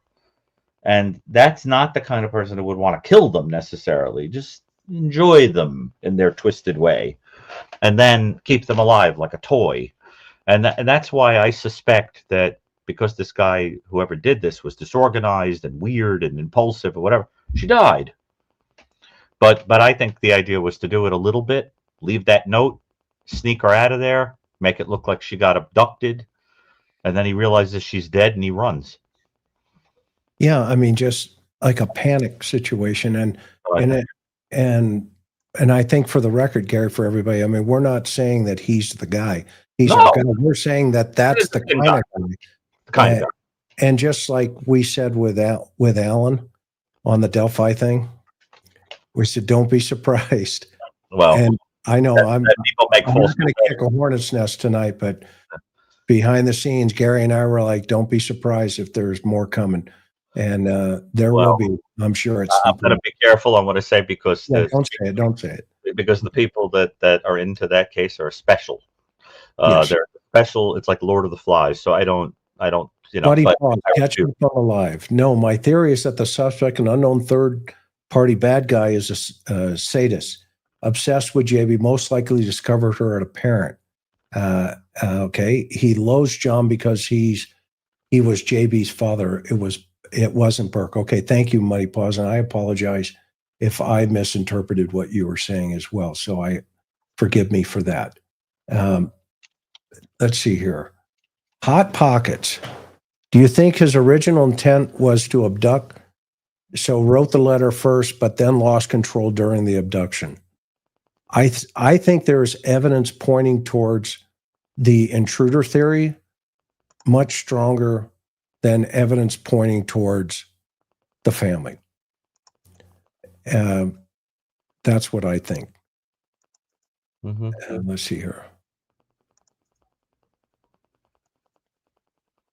That's what I think, because I knew about this a long time ago when I was talking to the authorities at the time. The garrote has always been a problem, and the reason behind that is, here's the medical report again. Okay, let's remember that she was wearing her clothing. They were stained from urine. The underwear is urine stained, and the inner aspect of the blah, blah, blah of the crotch, several red areas of staining. Now, we don't know what those areas are. Okay. We do not know what those areas are, but we do know down here, very fine, less than 1 millimeter petechiae hemorrhaging are present on the skin of the upper eyelid bilaterally, as well on the lower lateral left cheek. The reason that happens, ladies and gentlemen, friends, is because that child was alive while being strangled. Awful. It's horrible. So this is not a staging situation. If it was staging, the child would have been deceased. That's what I'm saying. It's unnecessary. Unnecessary extras. The only people who do unnecessary extras are people that do those things because they must, psychosocially, psychosexually. That's why you do it. Otherwise, you don't bother. You just do what you're going to do practically and get out. And that's the giveaway, that this is somebody motivated by something that is not pragmatic in their mind. It's fantasy oriented. And that immediately starts eliminating the ordinary people in the situation. This is a disturbed, perverse person. So that's at that point I keep hammering home. But anyway, and that's why I think in the end, if this does get solved, Lord knows, but I hope it does, there'll be a lot of apologies going around. So Barb said very few people would have known about the existence of the small basement wine cellar. Does that point to a smaller innate circle of people? Interesting point, or interesting comment. What do you think, Chris? That sounds like an investigation question. So that wine cellar, yes, behind that door, does not necessarily mean, okay, that it's only known to a certain amount of people. I know that's one of the conversations of theory in that, but remember, the suspect obtained the murder weapon, okay, and everything was homegrown right there. The murder weapon, they don't know where the tape is. She had a piece of tape. They surmised it came from the back of a painting of some sort, okay, but there were two pieces of tape. That one was removed from the back of the tape painting, and that was black in color, but this was a piece of duct tape. So that tape had to originate from somewhere. When I talked to Lou Smith back in the day, he also told me there were unaccounted for what they believed fibers from her pajamas inside that suitcase. So there was a theory he tried to, whoever this was, would have tried to stuff her into that suitcase and try to get her out that window. That was the theory. But because of fantasy and the SA aspect of this, it overtook him. And that told us, meaning that says this perpetrator had time. Yes. Had time to accomplish this problem, this murder. Okay. The fact that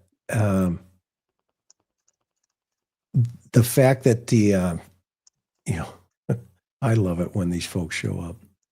I really do. Thank you. We appreciate that. They almost sound like the person saying, "Listen carefully."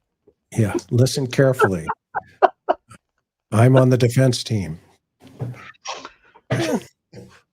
Going into all the trolls or going into all the chats and letting people know. Anyway, I lost my train of thought for a second, but to answer your question, no, it doesn't. It does not, Barb, does not point to one specific person or one person that would have known. Evident of the fact that the cops went to the door, all they had to do was open the door.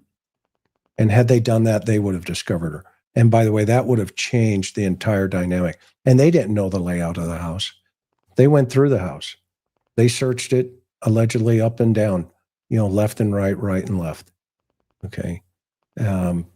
So I hope that answered your question for you. And yeah. Anybody else popping in for Brian on this one? We're talking about this poor little girl. Yeah. Right. And by the way, this is the other piece of the puzzle here. Okay, look at all the items that were taken. Yeah.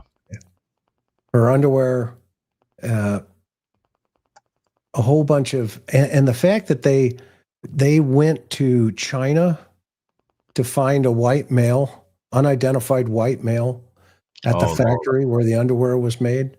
That guy? Well, who authorized that? I mean, I would have been like, so if a detective came to me, let's hypothetical, I was their supervisor and they said, "Hey, Mac, we want to go to China." Okay, what are you looking for? Well, we're looking for a white male working at the factory. I would have been like, so let me get this right. You want to fly over to China and look for a white male that is the contributing DNA piece of this puzzle? Mm-hmm. Yeah, that's what we want to do. And the fact that they did that, just goes to show you, Inspector Clouseau was running the camp, man. It was very, very interesting. It was very interesting. And I did a whole show about that. You can go see that. And I had 1,000 people say, well, she was under a lot of pressure, from the Ramseys and all these other people. Well, it didn't seem like it when she told them to all say a prayer and kneel down alongside her, Right. and cross-contaminate the baby. So what are your thoughts, Gary? Any other thoughts on the note? Do you think mom is the perpetrator, in your opinion? No, I do not. And I think it's fascinating that the minute they have another suspect, there are people who say the handwriting looks like his. Yeah. I'm still, again, leaning towards some other dude. I don't think the father woke up and decided to essay his daughter, knowing that they were flying to Michigan that day, leave her in the basement with a garrote around her neck after allegedly, if we're going to run down that lane, did it? No, I don't see that happening. And then calling the cops and sitting around the house, okay, reading his mail, and a detective thinking that's suspicious as a whole. And then being told by the detective, hey, you and your friend go, search the entire house. And he goes and he does that. and he discovers his deceased daughter. And he's in shock. And guess one of the first questions he asked in her report, is she dead? Let me tell you, I know what that feels like. That is a shock of learning that your child is dead. That's beyond a shock. They absolutely need to test the SIG butts, notepad used for the note. Perp would have held it for some time. A rope found in the guest room. That's correct. That is an unaccounted rope that has not been tested. Then IGG, investigative genealogy, that's what that stands for, can do their job. Thank you so much, Muddy Paws. That was a great comment. I'm sorry, Chris. I was going to say, it's also interesting if, let's say, and again, I am not saying I think he is the guy, but one of the interesting things about this idea of Oliva having a obsession with taking other people's art supplies is that this pad that was used to write the note and the pen, as I understand it, belonged to Mrs. Ramsey.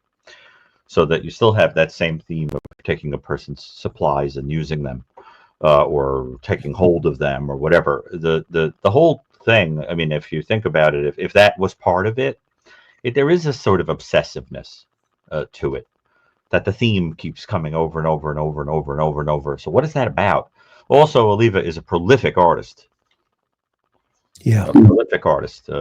Makes very strange collages and drawings and so forth. So that's kind of interesting too. The other thing is the isolation of the child. That is one thing that doesn't have a disorganized quality, because that's something organized offenders do. They take the child and bring them to a private area to do what they're going to do. And so I think probably if you were really like looking at it very, very carefully, you'd probably say that maybe there were mixed elements of this.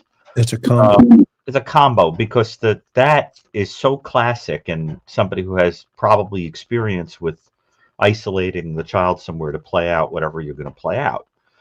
And this would have been, in whoever did this, and again, consistent with somebody obsessed with art, this would have been somebody who had very, very intense visual fantasy of what they were going to do, and would still be able to think about it now and describe it like Sam Little, where you could see it in front of your face.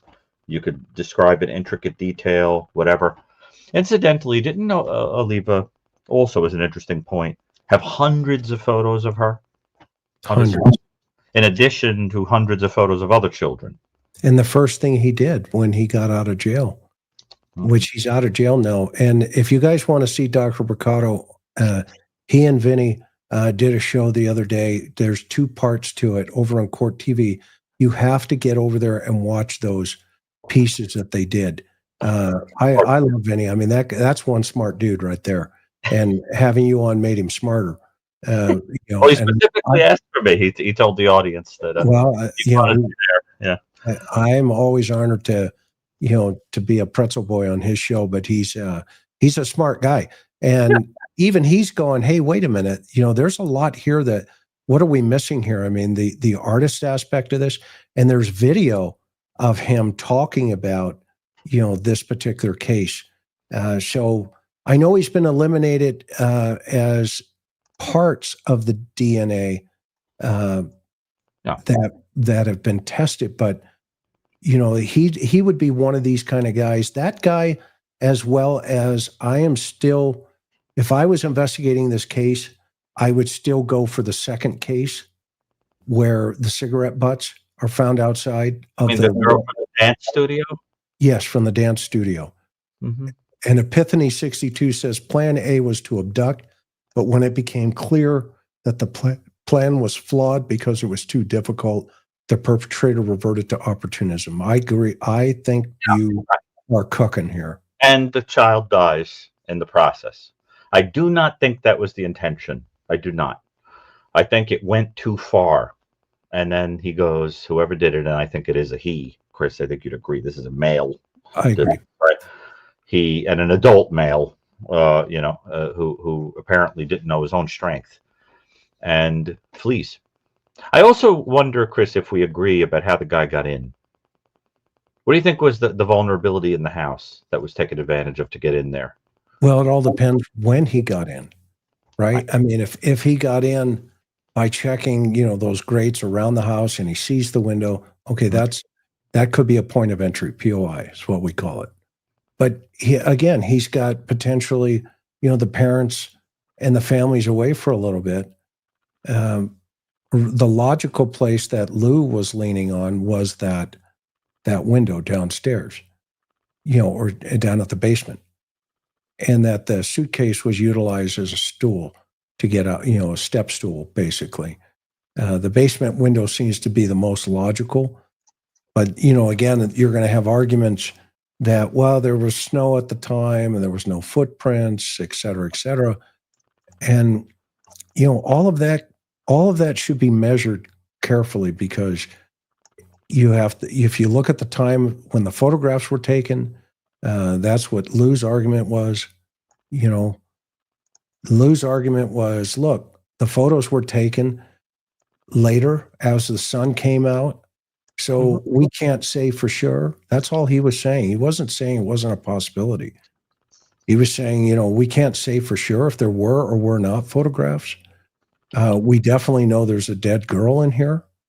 And we definitely know, you know, somebody did this. And at the time, they were only focusing on 3 people. You know, they chased a lot of leads, but they weren't connecting the dots, because when you go back and you look at, you know, some of the statements, read the books, even today, they're still locked into, well, we know what happened. Okay, then if you know what happened, then arrest the person. Hook them up, throw them in prison, make it happen. You know, it doesn't mean they've got the right answers right now. And that's why I give this new chief a heck of a lot of credit for meeting with the family again. I'll tell you this, the Cold Case Foundation will meet with the family, and I can speak on that. We'd love to meet with the family. Mr. Ramsey, if you run out of options, please call me. I'd love to sit down with you, and I'll bring a whole team to the program, 167 experts from around the world, including Dr. Brucato. True. And I would encourage the audience to read John Douglas's opinion on the case, which he published in a book called The Cases That Haunt Us. And there is a whole chapter on his opinion on what went on here, and I think you will see that it is strikingly similar to the kind of thing that we are talking about. That's not a coincidence, right? I mean, we're a line of people where one has trained the other, or taught or written in a way that other people have learned from, and so we think alike. And but I really think it's so methodically thought out and so bright that I think it would be useful for people to read it. That it's a good book all around. So I love that. Money Paul says, do we know if Olivia had non-public, maybe personally taken photos with JB on his device? I don't have that answer. I don't know. I don't think that they were personal photos. I think they were more like what you find on the internet, but who knows?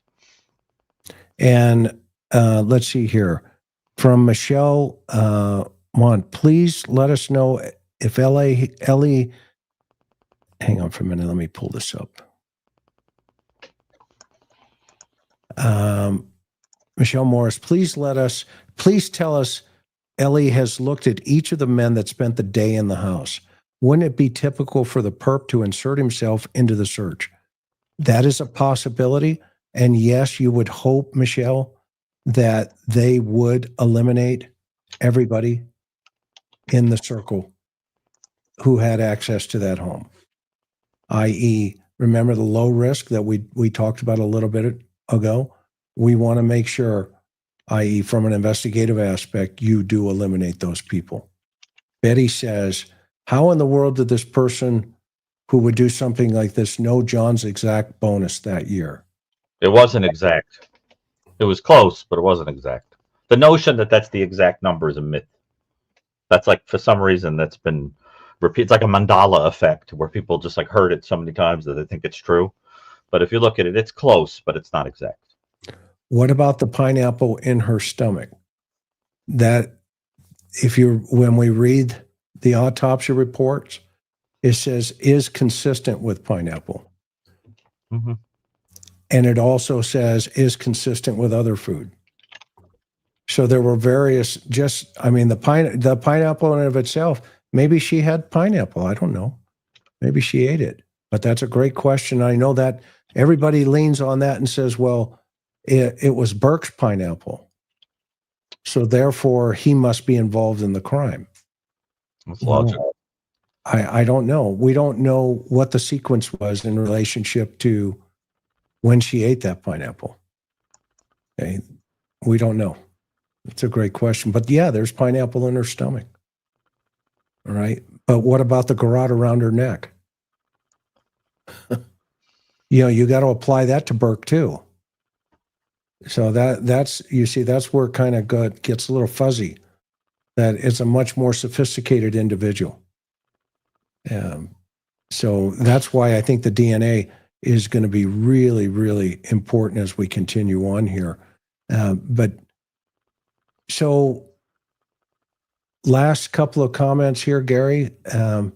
I still think this is the real problem. Would you agree? Well, let me see what you. Yeah, that's the issue. Once that's involved, it's a game changer. It to me, and that's the kind of thing I want to see. If God, like I said, with some of these other cases where there's a question of abduction or whatever, we can't say much because there are no remains. We don't know if these people are alive or not alive. And it's once you have someone deceased and you see what was done to them, then you can intuit what was really going on there. And everything that you would intuit about this, even if you come up with the notion that they staged it to look like something else, you wouldn't stage it like that. Do some research before bringing it to the people. Having the facts of the case helps. Yeah, I was involved in the case in 1997. So I think I have the most information of anybody on the internet, unless somebody else got a phone call from Lou Smith and worked with Boulder, Colorado at the time. So I agree with you 100%. Unless, if there's somebody in the chat that was involved, let me know. I'd love to have a conversation with them because I didn't see anyone in the audience saying that there was anything we factually got incorrect, but if we did, people could tell us, but I'm not aware of what. I think she's correcting people in the chat that says, look, before you start telling people about it, you should know what's going on. And I wanted to qualify that with, I was actually involved. So, oops. And that's what stands out to me is the letter in the line. Don't try to grow a brain, John. Very specific to age and region language. Help me understand that, Kay. What's specific to age and region? It's a kind of idiomatic phrase, right? Don't try to grow a brain. I think they're suggesting that it's a little bit of a giveaway that this is like regional dialectic kind of thing. It's a phrase that may give away where the person came. For example, when they analyzed the Zodiac killer letters, there was a phrase in there about the police officers fiddling and farting around. Now, that's a phrase that comes from like right in Texas. That's a Texan phrase. And so people said, we can't ignore that. Why would somebody use such a local phrase if they had no tie to Texas? Well, it's kind of like that. I think what the person is picking up on is that it's an odd idiomatic kind of phrase. There are things that if I said them, you'd know I was from New York, right? Like this morning when I said to somebody, I need you, like I need a hole in the head, you would know that I was from New York for saying that. It's a giveaway, of a region. So I think what they're suggesting is that phrase, it sort of gives you a hint that we're not dealing with a kid. We're not dealing with we're dealing with somebody that comes from a certain. Do you see that, or do you not agree that phrase is a little folksy and kind of local? Yeah, it's just, don't try to grow a brain, John. It also sounds a little movie-like. Might have been from from the movie Speed. People are saying, but here's my reality. I don't know. I want the suspect to tell me. And just like this one, I'd have to be smoking helium or inhaling plutonium to believe the parents weren't involved in this. If you're going to claim they're innocent, then Koberger might as well be a saint. Okay. Okay. Appreciate that. Shouldn't be smoking plutonium. Yeah, don't be inhaling anything. You shouldn't be. And then going on the internet, but I appreciate your contribution. Okay. That's all right. I had somebody in the chat say something to me that really bothered me, so I'm going to address it. Somebody made a comment that it was a terrible thing that I suggested that the child soiled herself because she was scared. I apologize, but I have a proclivity to imagine myself into the shoes of victims and so forth to understand these things. And I do not think that it is a stretch, nor do I think it is offensive to suggest that the child would have soiled themselves out of sheer terror while being tortured. For somebody to interpret that as a bad or terrible thing to say, I don't know what to make of that. But as far as I'm concerned, that is probably what happened. And Chris, as somebody that has worked with people that are abused and so forth, that is not the first time I have heard something like that, that it makes you do that. We had a case. She was well, I'm not going to say what happened to her, but the suspect dropped a rock on her head and crushed it. Yeah. And feces came out and got on the suspect's shoe. And we matched it to her DNA. Wow. That's how horrific these cases can be. Right. So to answer, to help answer Dr. Gary, I think he was, unfortunately, that's the reality of reality. That's the reality. The person said, oh, I know that, I've always thought Dr. Brucato, sometimes has weird ideas, but now I know he's a terrible person. That does not make me a terrible person. That means that I unfortunately know a little bit too well the realities of these things, and so that really bothered me. I am not a fan of comments that cast anything that I do in any light other than trying to help victims and understand them from the inside, of the crime. So, in fact, Chris, bedwetting is a common sign of abuse. Yes. Yes. Mm-hmm. Behaviors, right, Gary? For a few of I think you mean the McDonald triad with predicting violence. But I'm talking about when children are abused. You can sometimes see that as a sign, along with a lot of other things. And I do commend people to read Anna Salter, member of our foundation, Anna Salter's book Predators, which will give you warning signs where you have to worry about a child that may be being abused. So I did not appreciate that comment, but so I'm glad I got a chance to sort of clarify it, because I'm sorry, but if you cannot think about crime and be willing to comprehend that a terrified, tortured child might soil herself, then you're not ready to look at crime. You want the watered down, television version of it. That's the way it is. It's like I went to go see the movie Nosferatu. And the person I went to see it with said, but it was so horrible. It was so gratuitously disgusting. And I turned around to them and I said, listen, you want evil or you want the ice cream man? You want to watch a movie about evil? You're going to be disgusted and horrified and be sickened. That's what evil is. That's the point. So, so I'm sorry that it's disgusting, but that is what happened here. And again, Chris, that suggests someone was looking at this kid and watching them scared and watching them soil themselves and doesn't care. Well, it's the inversion of what a parent would say. Yeah, right. The inversion of the parental protective instinct. Looking at the kid and going, yep, going to keep doing that. As a matter of fact, there's a whole literature that says that sadists may actually misinterpret facial gestures.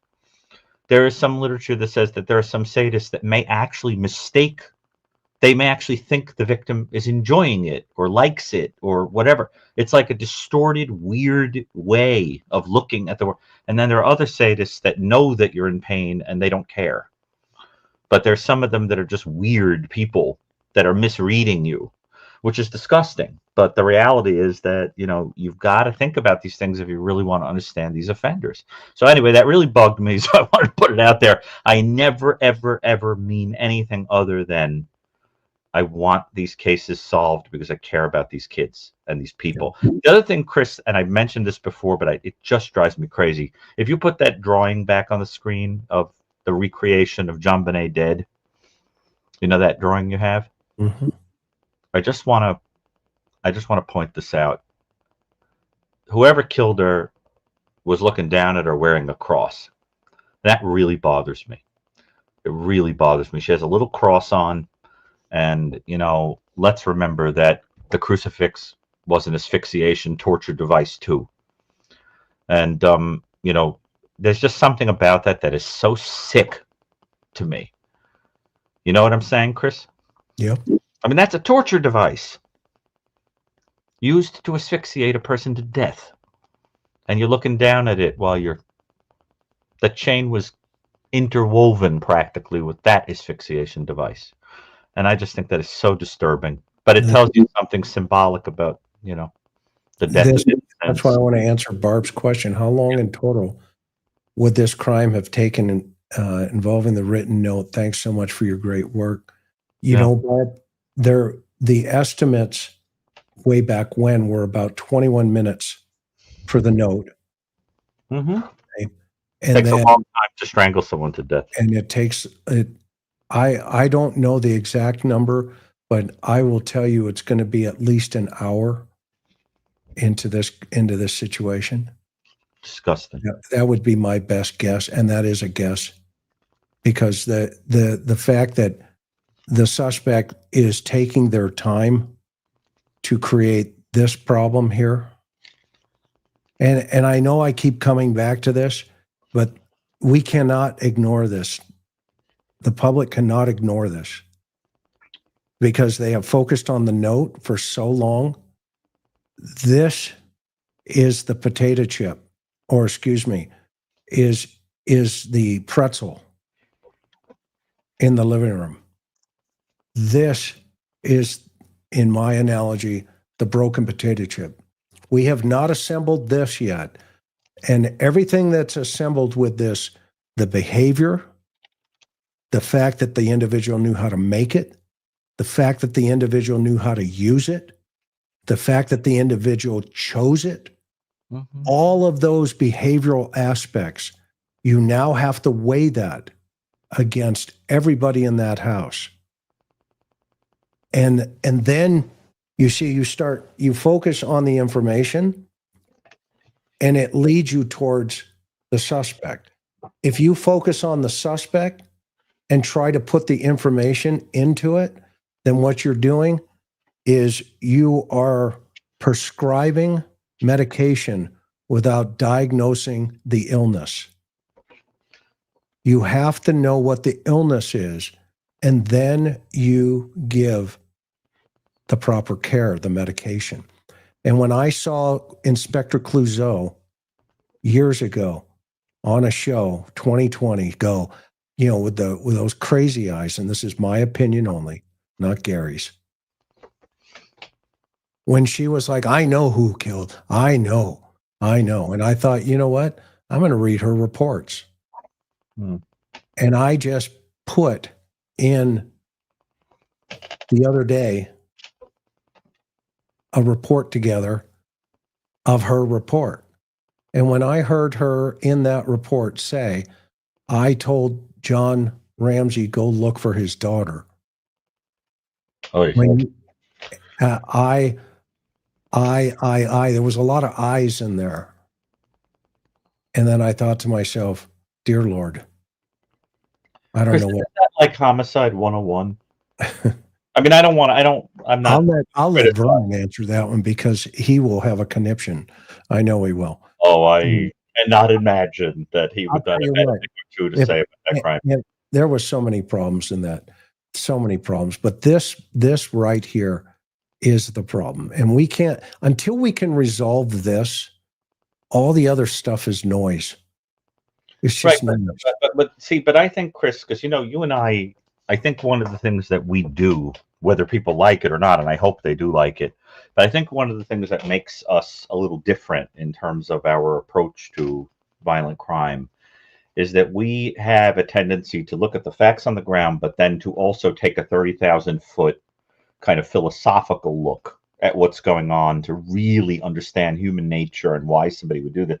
And I think, to me, the problem with these kind of cases is that they require a willingness to look at the darkness in people, and if you cannot look at the darkness, you can't plunge into that darkness and then crucify it and get rid of it, right? You've got to know it to accept it and move past it and beat it.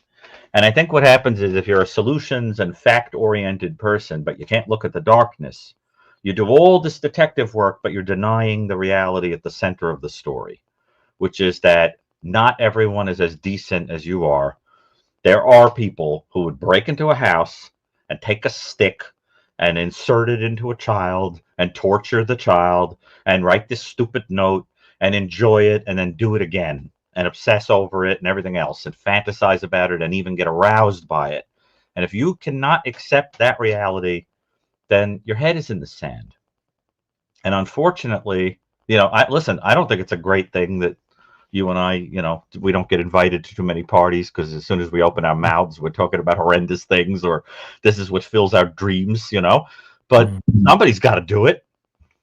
And I guess the problem is that if you can't look at that darkness, you're going to get this case wrong. And that's to the detriment of the world. Why? Because a person who did this is probably still alive and at risk of doing this again. Amen. If he hasn't already. If he hasn't already. And when I was asked on the Core TV thing, they said, look, we don't know for sure what's going on with Oliva, whatever. Are you comfortable with him being out? And I said, look, even if this person didn't commit murder, this is a person probably with a paraphilic disorder. And people with paraphilic disorders don't stop. So keep an eye on him. See? So we've been hoodwinked. I've been hoodwinked before. So here's a hard question. Hey, and I appreciate your comments. Those are great. These are great. Not a problem. But who made the garrote? And who applied it four separate times for sexual gratification in autoerotic behavior? And what is your background in autoerotic study? I'll wait for the answer. I think you're waiting for Godot. But okay, so asking for JonBenet. Right. I'm asking for JonBenet. I'm not asking for Chris McDonough. I could care. I love those kind of comments, because it just shows what the public will say and do, right, without thinking about what the repercussions are for people. This is real life. This is real drama. I mean, real life. People actually die. This little girl died. That family, that mother went to the other side of the veil because her daughter, and she never had resolution, but she did know that the world accused her of doing it. And she did know people are out there saying you got hoodwinked. Okay. And fortunately, those types of experiences this is more about you than it is me. And that's why I'm going to keep putting your comments up, because you are the problem. You're the problem with accusing innocent people sometimes. It's not me as an investigator. I can tell you, I flush through the problems.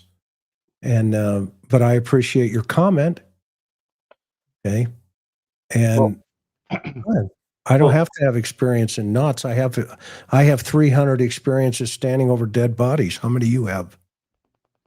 Well, Chris, I think what I would appreciate, because there is this tendency of people to be very declarative about their opinions. That's why I say it sounds an awful lot like listen carefully. But when people are very declarative, like, what they really should say is, there are facts and I'm interpreting them through a particular lens, and I think you've been hoodwinked, or you may have been hoodwinked, But I'm open to the possibility I'm wrong, because this is just about trying to solve this. It's not about trying to be more right than you, right? Don't try to grow a brain, Chris. It's like, so it comes across as a person who, is in it for the ego. So what I think is that it makes much more sense to say, I'm inclined this way.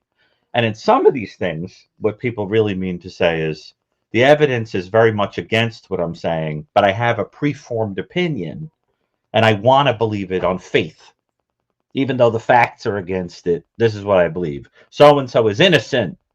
Okay, except all the evidence doesn't suggest it. Right? So it's that kind of thing where I just wish a person was intellectually honest and said, this is a feeling that I have. But I can't tell you the facts that suggest it. I always enjoy patting them on the back, Gary. They feel better about themselves. And, it just starts a whole nother line of other individuals. The mods hate it when I do this, because, Chris. it's like, seriously, Right. the best word to say to a narcissist is okay, and leave you hanging. Okay, what? Right? I mean, they'll go on for days. Okay, here's the results of the poll. 2,100 votes. The question was, do you think this case will be solved by DNA? 2171, sorry. 67% say yes, 33% say no. So 67% of folks in this particular poll believe that the case will be solved by DNA. And when it is hopefully solved by DNA, whatever that DNA tells us, then we'll all be able to look at each other and say, rest in peace, JonBenet Ramsey. So we'll see. All right, 2 hours and 26 minutes, Gary. I think this was a long one. And yeah, and I think very interesting. And I think it is very important that we say, to be fair. Yep. There is no DNA evidence linking Oliva, the suspect, right, to anything. It's just sort of like some coincidence and things that make it sound like he's worth looking at. And the fact that he confessed at one point certainly matters. But I am not inclined. There are people in the chat that handle this case like a faith. Like they've elevated it to the status of a faith. It's like trying to argue with somebody about their religion or something. They have an opinion. There is no shaking any such people. I don't bother. I just hope that at least they are willing to say, you did make an interesting case and give me some food for thought. That's all I hope. I just think that would be fair, because what we are saying cannot be that easily dismissed.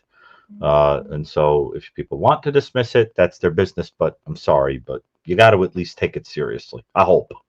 And I think, Chris, just to be fair, look, I wasn't there. Maybe one day it will turn out that there's a story going on here that seems improbable, and we'll learn from it. But as I always say, if that ever happened, I haven't seen it yet, but if it happened that we gave an opinion and that we were totally wrong, we would come out and we would say, wow, that was a learning experience. We were wrong, but I haven't seen it happen yet.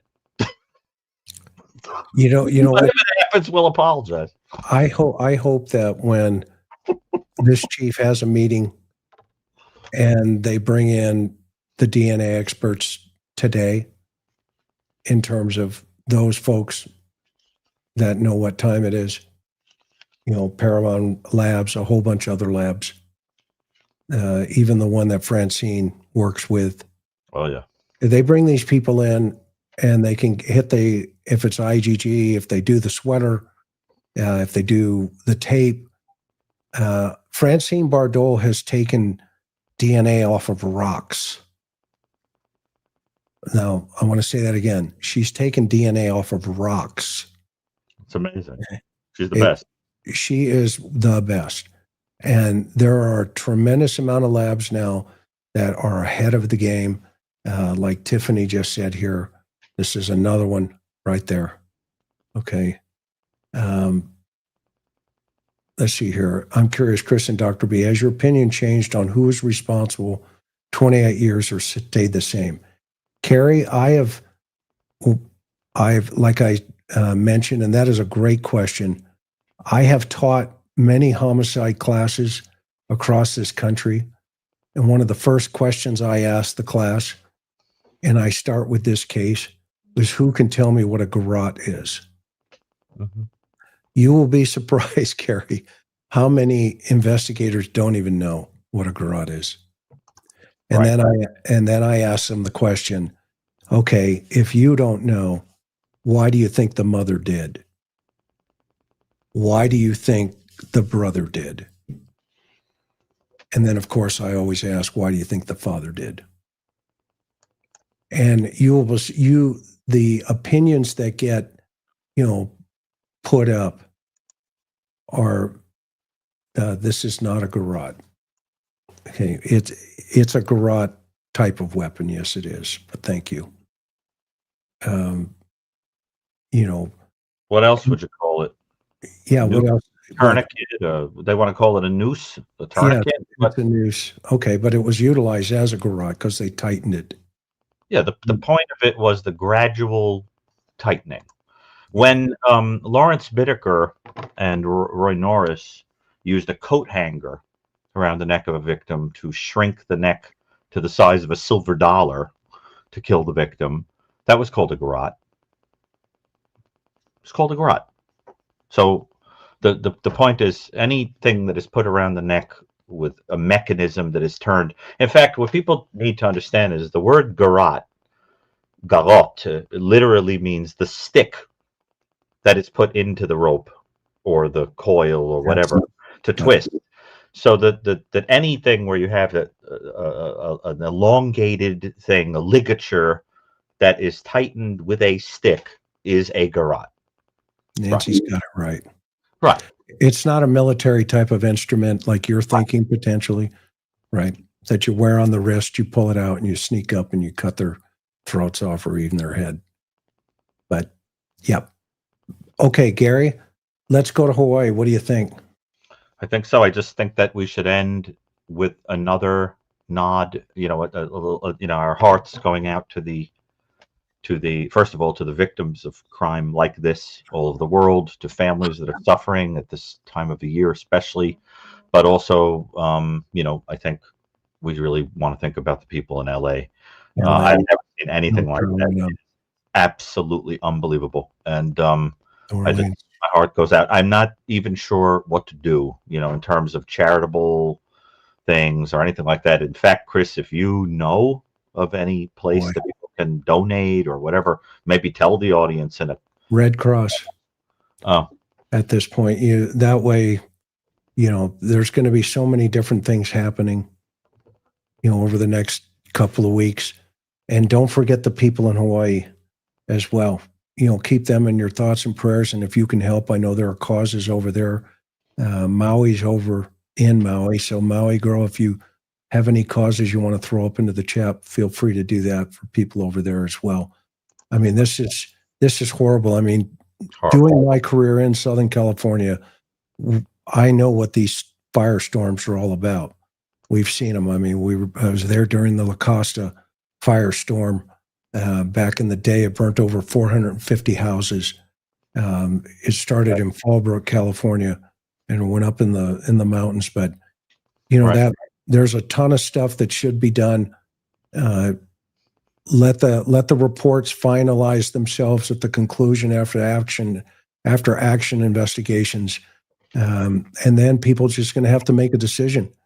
Where they want to take their state. It's a personal thing. So, yeah, but Chris, am I right that there wasn't weather consistent with like lightning, for example, that would set brush on fire? Yeah. Well, no, it's not weather. They don't know. I mean, there's a couple of theories. Like dryness. Right? What causes it? Well, the offshore winds, number one. When those winds, are blowing from the mountains towards the ocean. Okay. If you ever see waves when they're cresting and you'll see the mist go opposite of the shoreline, those are called offshore winds. Okay. Great surfing, for surfers, but horrific for fires. And because what's happening is it's blowing it towards the ocean, which, it just keeps on going. And then you get the twirl, where the winds shift to onshore winds. Right. And tonight and tomorrow and Wednesday are going to be the worst winds yet. And then, I'm not a fire guy, but I've watched, and I've talked to enough of these folks that have fought the fires. The fires start to make their own wind. And, there's tornadoes. Are you talking about Hawaii or LA? Both. Well, yeah, both. I mean, Hawaii, it started to burn towards the water. LA, you'll saw the same thing. You'll look at all those homes in Malibu on the 101 there, where it's all gone. And these were wind gusts of 100 miles an hour. And D. Ellis just said, the same thing. And we're talking about, hurricane style winds, but the fuel for these fires to burn is the problem. And then of course the water issues, whatever they are, whatever they're going to be, toads, fish, I don't know what the problem is, but okay, there's a lot of problems. I can't believe they got that guy with the blowtorch in Woodland Hills, and the citizens took him down. And don't ask me what happened. I have no idea what happened, but they said there wasn't probable cause to arrest him, and they kept him in on a felony probation violation. But the dude is running around with a blowtorch while the worst fires in U.S. history are going on in terms of in L.A. And the courts are not going to hook this guy and hook him and book him and charge him with arson, which is 451 in the California Penal Code. I had just scratched my head on that one and go, holy cow. Well, I've been horrified, whether it's the woman who was killed on the subway by being immolated, or the New Orleans guy who had explosives, or the guy who blew his car up in front of the Trump Tower in Vegas, or this or whatever.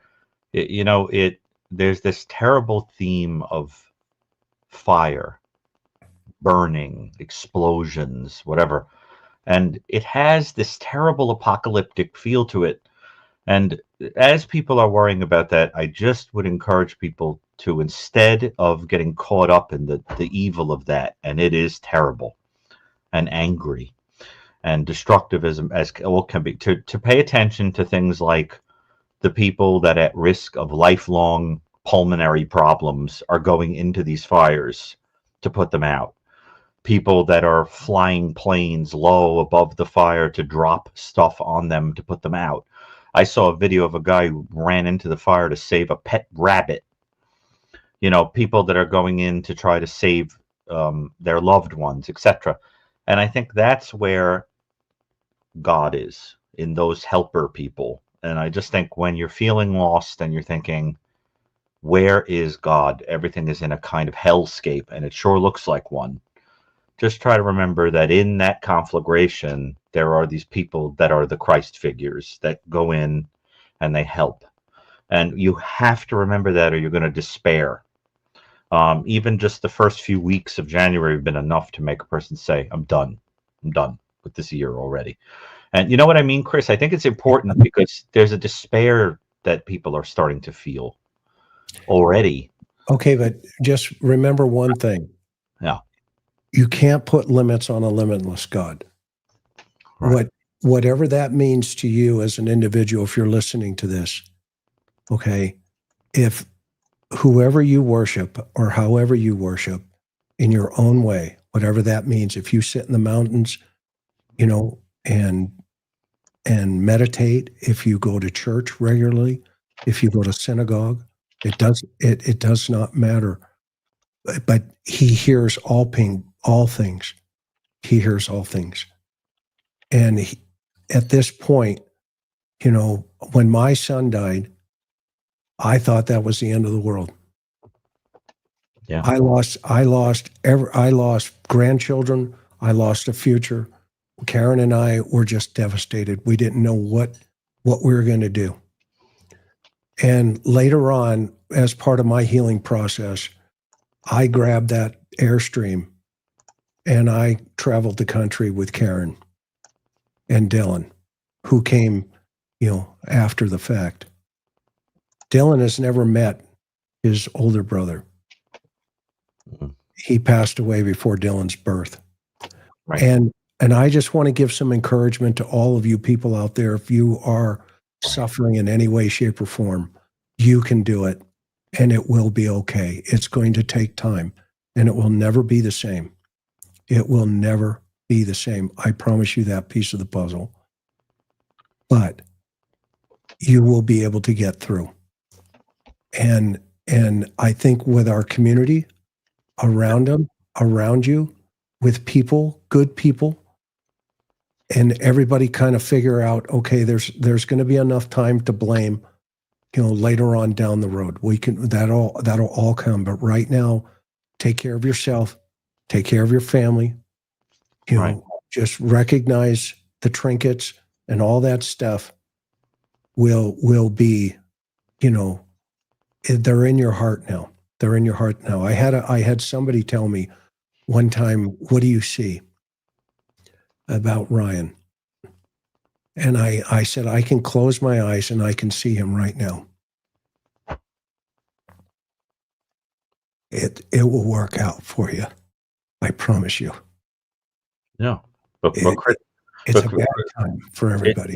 But imagine going through the loss of a child and then having the world tell you that you did it. Like Mr. Ramsey. Bad. I mean, imagine that. I mean, if that man and his wife had nothing to do with it, imagine being told that on top of your grief. I mean, the child was barely buried and they've got people sticking microphones in their face and saying disgusting things to them. So, I mean, that's the whole thing. It's like, if people are wrong about that, they should be ashamed of themselves. I mean, that's the only thing that makes it worse. So it's like, just to drive that home. And Chris, I just think it's so beautiful how you are willing to go where you went to kind of console other people. You're a good person in that way. And, and the reality is everything getting burned in those houses, it could be replaced. Yeah. As long as the people are safe. And the fatality count has been miraculously low. Miraculously low. You have to admit, those first responders, all those people, they deserve the world of credit. I hope when this is over, they throw a parade for them and say thank you. Because I'm telling you, I had a cousin who died after fighting a fire. And I also had another person who died in 9/11. And I have a very special place in my heart for people who run into fires. I have to be honest with you. I don't know if I could do it. Could you? I always thought they were crazy running into fires. Cops run to bullets. Firefighters run to craziness. They're a different breed. They're special people. And I think that, they speak to the best in humans. They really do. They speak to the best in humans. The idea that you would risk laying your life down for a person who's a stranger is so remarkable to me. I saw a story the other day on the news about a man who found out that his mother was, I think, on the 19th floor of a building that was burning, and she was elderly and incapacitated. She couldn't get out of the chair. And he climbed to the 19th floor from outside the building like some kind of a serpent, slithered up. The firemen, and they were looking at him like, what is this guy doing? But he gained this kind of superhuman ability because his mother was irreplaceable. And I just think if the people are okay, the house can be replaced. Now, I'm a collector of things, I get attached to things, but I really do believe that at the end of the day, this is all just stuff. And, it's the loss of life we have to be worried about. And, but Chris, my God, how are they going to rebuild? Did you see it? It's horrible. Yeah, horrible. I know. The LA police chief is a friend of mine, and it's horrendous what's going on up there. And I can only imagine what he's living through in totality. And of course, we can't forget, North Carolina, Tennessee with the hurricane recently, the people in New Orleans, the people in Hawaii. And I mean, don't you think our country, we've been through a lot together as a country, I mean, recently, and, Yeah. maybe sometimes we can, have moments like this where we reflect on, okay, what does this mean? What is our humanity as individuals? And guess what? I think there's a lot more love out there than there is hate. And I think social media has just brought so much hate to the surface that we forget that there's another side of the human condition. And that side of that human condition is just what you said. What was really cool is to watch, President Obama and President soon to be Trump sit next to each other at Jimmy Carter's funeral and go and have that little chit chat, even though he was, they were both, adversaries, for lack of a better term, in terms of, impression. But then to watch that, but then you listen to all the criticism that had even happened. I know. And it's like, you know what? I can't listen to this anymore. I got to turn this off. Okay, great. There's enough of this going around, and it's just absolutely horrible. And I know. you and I come from a different perspective, Gary, because we have seen so much. And but we have a perspective that is very influenced by our beliefs. And and one of the things that bothers me is sometimes people in the audience say, you start talking about religion, I'm out of here. Well, frankly, I have to tell you, I do believe in being sensitive to the people having different beliefs. Of course we do. The fact of the matter is that I think one of the reasons your show is so popular is that it is a haven where people can talk about that because they're thinking it and they need a place to talk about it. I think if you're the first one, if you're the one who's brave enough to introduce it into the room, a lot of people then say, I want to talk about that too. I need to hear that. I need to believe that. Do you know how many people, Chris, I'm not kidding. Do you know how many people wrote to me after the last show when I talked about the spiritual significance of suffering and told me that they started bawling because when the show was going on, or that it moved them, or they wrote to me and they told me, I'm sure you get messages like that too. And I'm more encouraged by that than I am by one person who's mad at me because, I mentioned God. Well, look, the fact of the matter is, I think it gives people consolation at a terrible time. It's very easy to lose sight of what's going on in the world. And I think we have to be careful not to fall for the sin of despair. There is a kind of sin to that because now I'm not talking about the emotional, psychological kind of despair. I mean the spiritual despair of saying, oh, God couldn't have this in hand.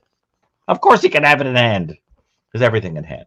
And I just think it's important to understand that right now, darkness is getting a little bit of a pass. Why, I have no idea. But I absolutely refuse to give up my faith, because I think that faith means nothing unless you have it at times like this. Otherwise, it's just a word. Know what I'm saying? No, you're right. It's just a word. That's when you hang on to it, like Job. And I think, we are sitting back and we're looking, and you can almost see the world being divided into sheep and goats. You can see that these situations bring out people whose philosophy and psychology are inclined towards altruism and goodness and love, and people that are in the darkness. They just get worse. And it's right. Yeah. What's really interesting is before social media, we used to deal with these people all the time. That's all we did. Of course. And now that social media is here, the world sees them. And, I mean, when somebody says to me, why is this? Why is that? Blah, blah, blah. I've been listening to that guy for 42 years. It's like, really? Okay, now you have a place you can play. Okay, fine. It used to be 911. What's your emergency? This person's going this or doing that or whatever. Okay, fine. I talked a guy off a bridge one time. It was I-5, Interstate 5. My Karen will tell you the story. There was a guy up there ready to jump. I jumped out. I'm talking to him. While I'm talking, I was a hostage negotiator. I'm talking to the guy, and people are getting off the freeway, right, to get back on because we had routed them on and off. And as they're crossing the freeway, they're yelling, "Jump, jump. You're holding us up. Jump." And I thought to myself, what is going on? This was before social media. These are the same people on social media. Yeah, the same attitude of like, I'm glad they killed the CEO, that kind of thing. It's that same, and what's so sad about it, Chris, is that when you're in that darkness, you are so blind that you think everyone else is an idiot. And the tragedy of it is that if you never get out of it, you die thinking you were right. And that's the thing. I think it takes a humility to kind of say, maybe I'm wrong. You know what I'm saying? And that's the but I just want to put it out there because I can hear it in the chat. I hear the despair that is sinking in. I hear it from people I work with. I hear it. It's a feeling of being bopped on the head so many times that you just say, this is a bunch of nonsense. I'm going to church, I'm going to synagogue, I'm going to, temple, I'm going to the mosque, I'm hearing this, and then I open the newspaper and it just feels like God is not even there. Like, what is the so I just think we have to draw attention to that, to the idea that this is when you need faith more than ever. And instead of asking the question, where is God? Be God. Be the hands that do the kind thing, and you'll answer someone else's question. The guy over there or the woman over there who says, where is God? They'll look at you and they'll say, oh, he's in you. Instead of complaining that you don't see the answer to the question, be the answer and solve it for someone else. See, that's the only difference, in my opinion, between good people and rotten people, is the basic perspective. Chris, if it's okay, just before we go, I'll tell a quick story because people seem to like my little stories. Go ahead, you close this out. I'm going to leave you up. I'm going to tell a little story and then we'll end. Well, there's an old story that goes something like this. The story is that this man dies and is given a very strange opportunity to tour heaven and hell. And when he sees hell, it's very peculiar because what it is that looking left and right, as far as the eye can see, is a long, endless wooden table decorated with all the most sumptuous foods in the world and candelabra and everything else. And all the people are sitting in front of the food and picking it up, but they can't eat it because there are these long wooden boards that attach their wrists on either side to their necks. So they're picking up the food and they're hurling it to try to get it in their mouths, sort of the way a violin might be held, right? And it's terrible to see because not one morsel gets into these people's mouths, and they're starving and they're being tempted by the food and they're screaming. And he says, get me out of here. I want to see heaven. And when he gets there, it is exactly the same. The same table, the same wooden boards with the wrist attached to the neck, all the beautiful foods and the candelabra and all of that. And he turns to the guide, the angel or the figure that's touring him around, and he says, what on earth? This is exactly the same as hell. And the person, the being, says to him, it's not the same. Look again. And when he looks, he sees that the people have figured out that they could pick the food up and put it into the mouth of the person to the left and the right. That's it. That's the difference. And therefore, what I'm trying to say is, heaven and hell are like states that begin here. We can be in heaven or we can be in hell here.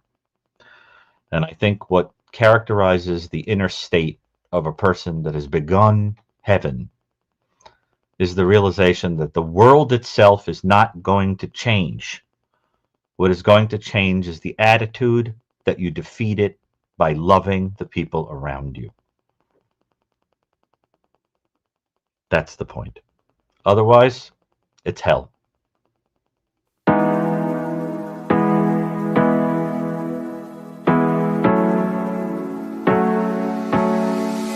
Hard working every day, I'm stressed out 24/7, babe. No timeouts, wish we could fly away. You and I go to our favorite place. Oh yeah, yeah. Make special memories together. I'll be your company now and forever. I say we fly away, you and me, go to our favorite place. Feeling the sun on my face in Hawaii. With you, Hawaii.